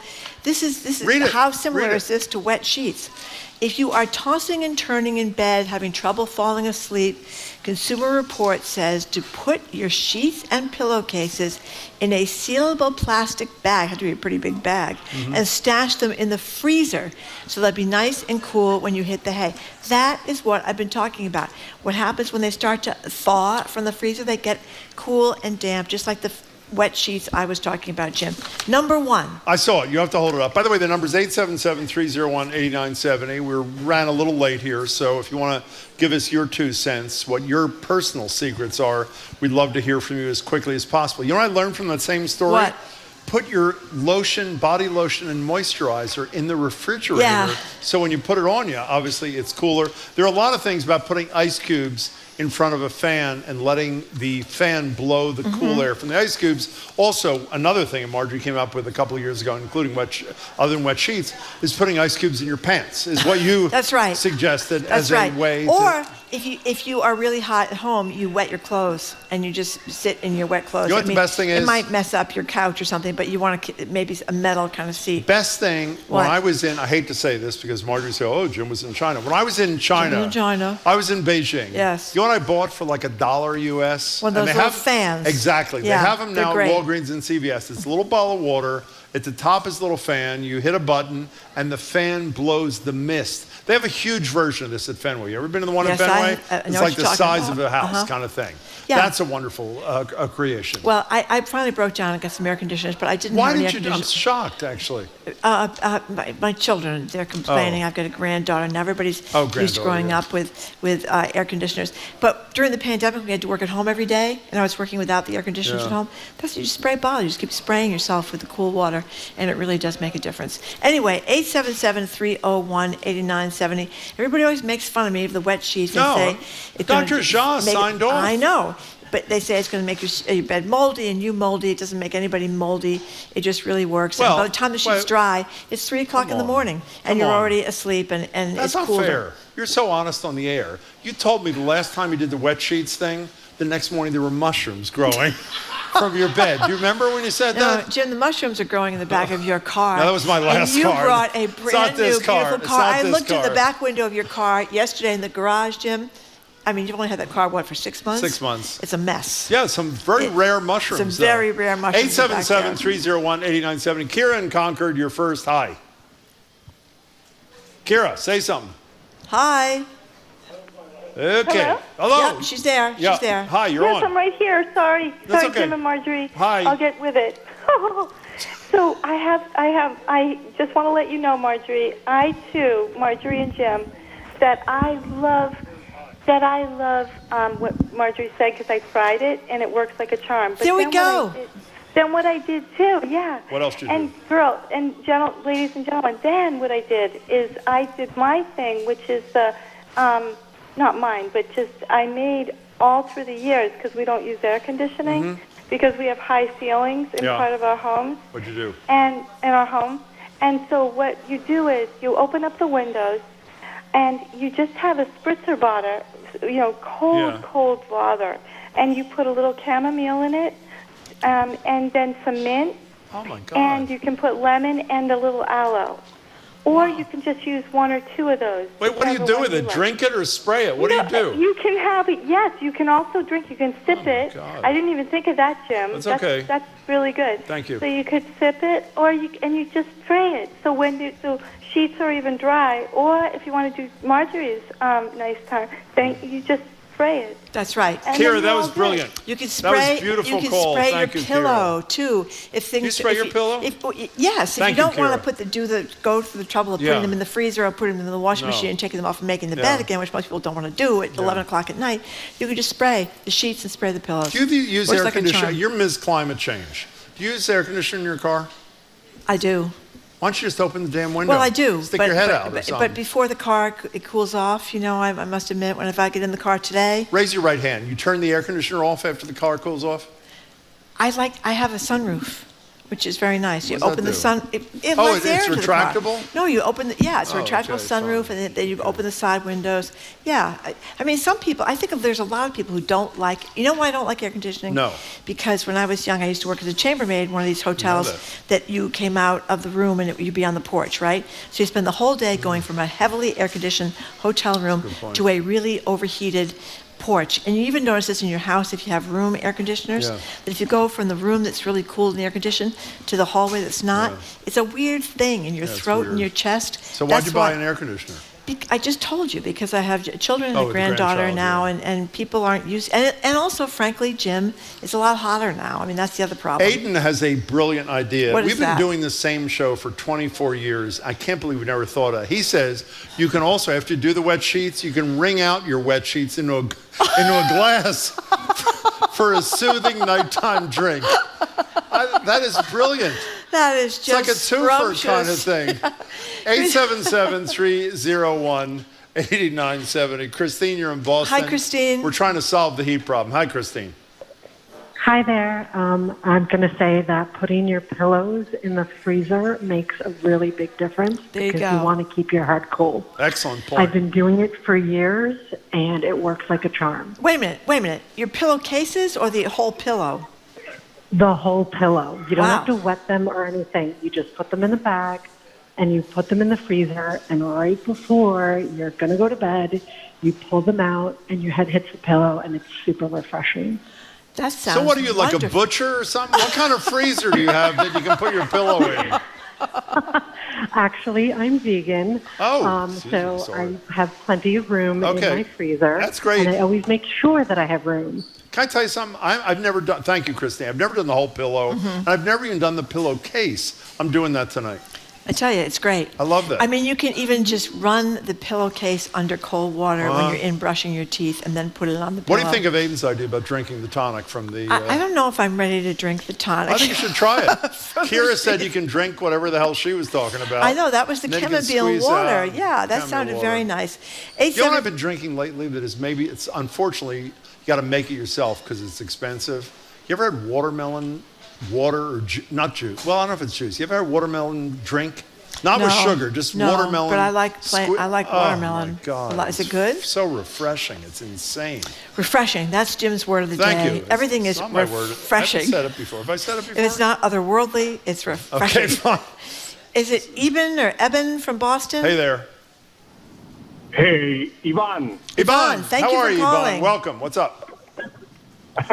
No, I just want to share a very basic tip that you can do 24/7. Okay. And it's close your mouth and breathe through your nose. Only. That keeps you cool because you are saving water. Wait. Explain that to us That's right. again. Your mouth gets dry if you leave it open, right? Is that true? Yes. Yeah. That is true. How do you know this? That is true. Because I am a breathing trainer. I am a breathing expert. You are not. In Boston. Who?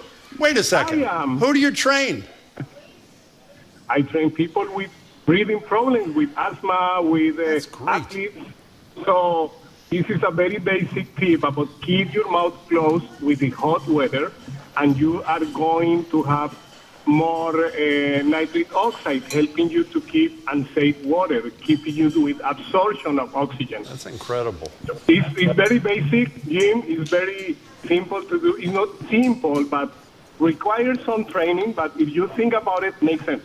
Hey, Okay. don't hang up. We want your phone number. A breathing trainer is somebody we should talk to. Did you happen? You Yvonne, probably don't did. go No, away. Yvonne, did you read that book, Breathe? It was all about the history of breath. It was came Oh, that's out the guy about 3 or 4 holding your years breath ago. for like 8 minutes kind of thing? Well, Oh. that's part of it. But it was about breath training. In that book, he said, if you snore, what you should do is you should go to CVS or wherever you go, Walgreens, and get it's medical tape and put it over your lips and tape your lips shut. What do you think of that, And Ivan? people Oh, is said he that's terrible because gone.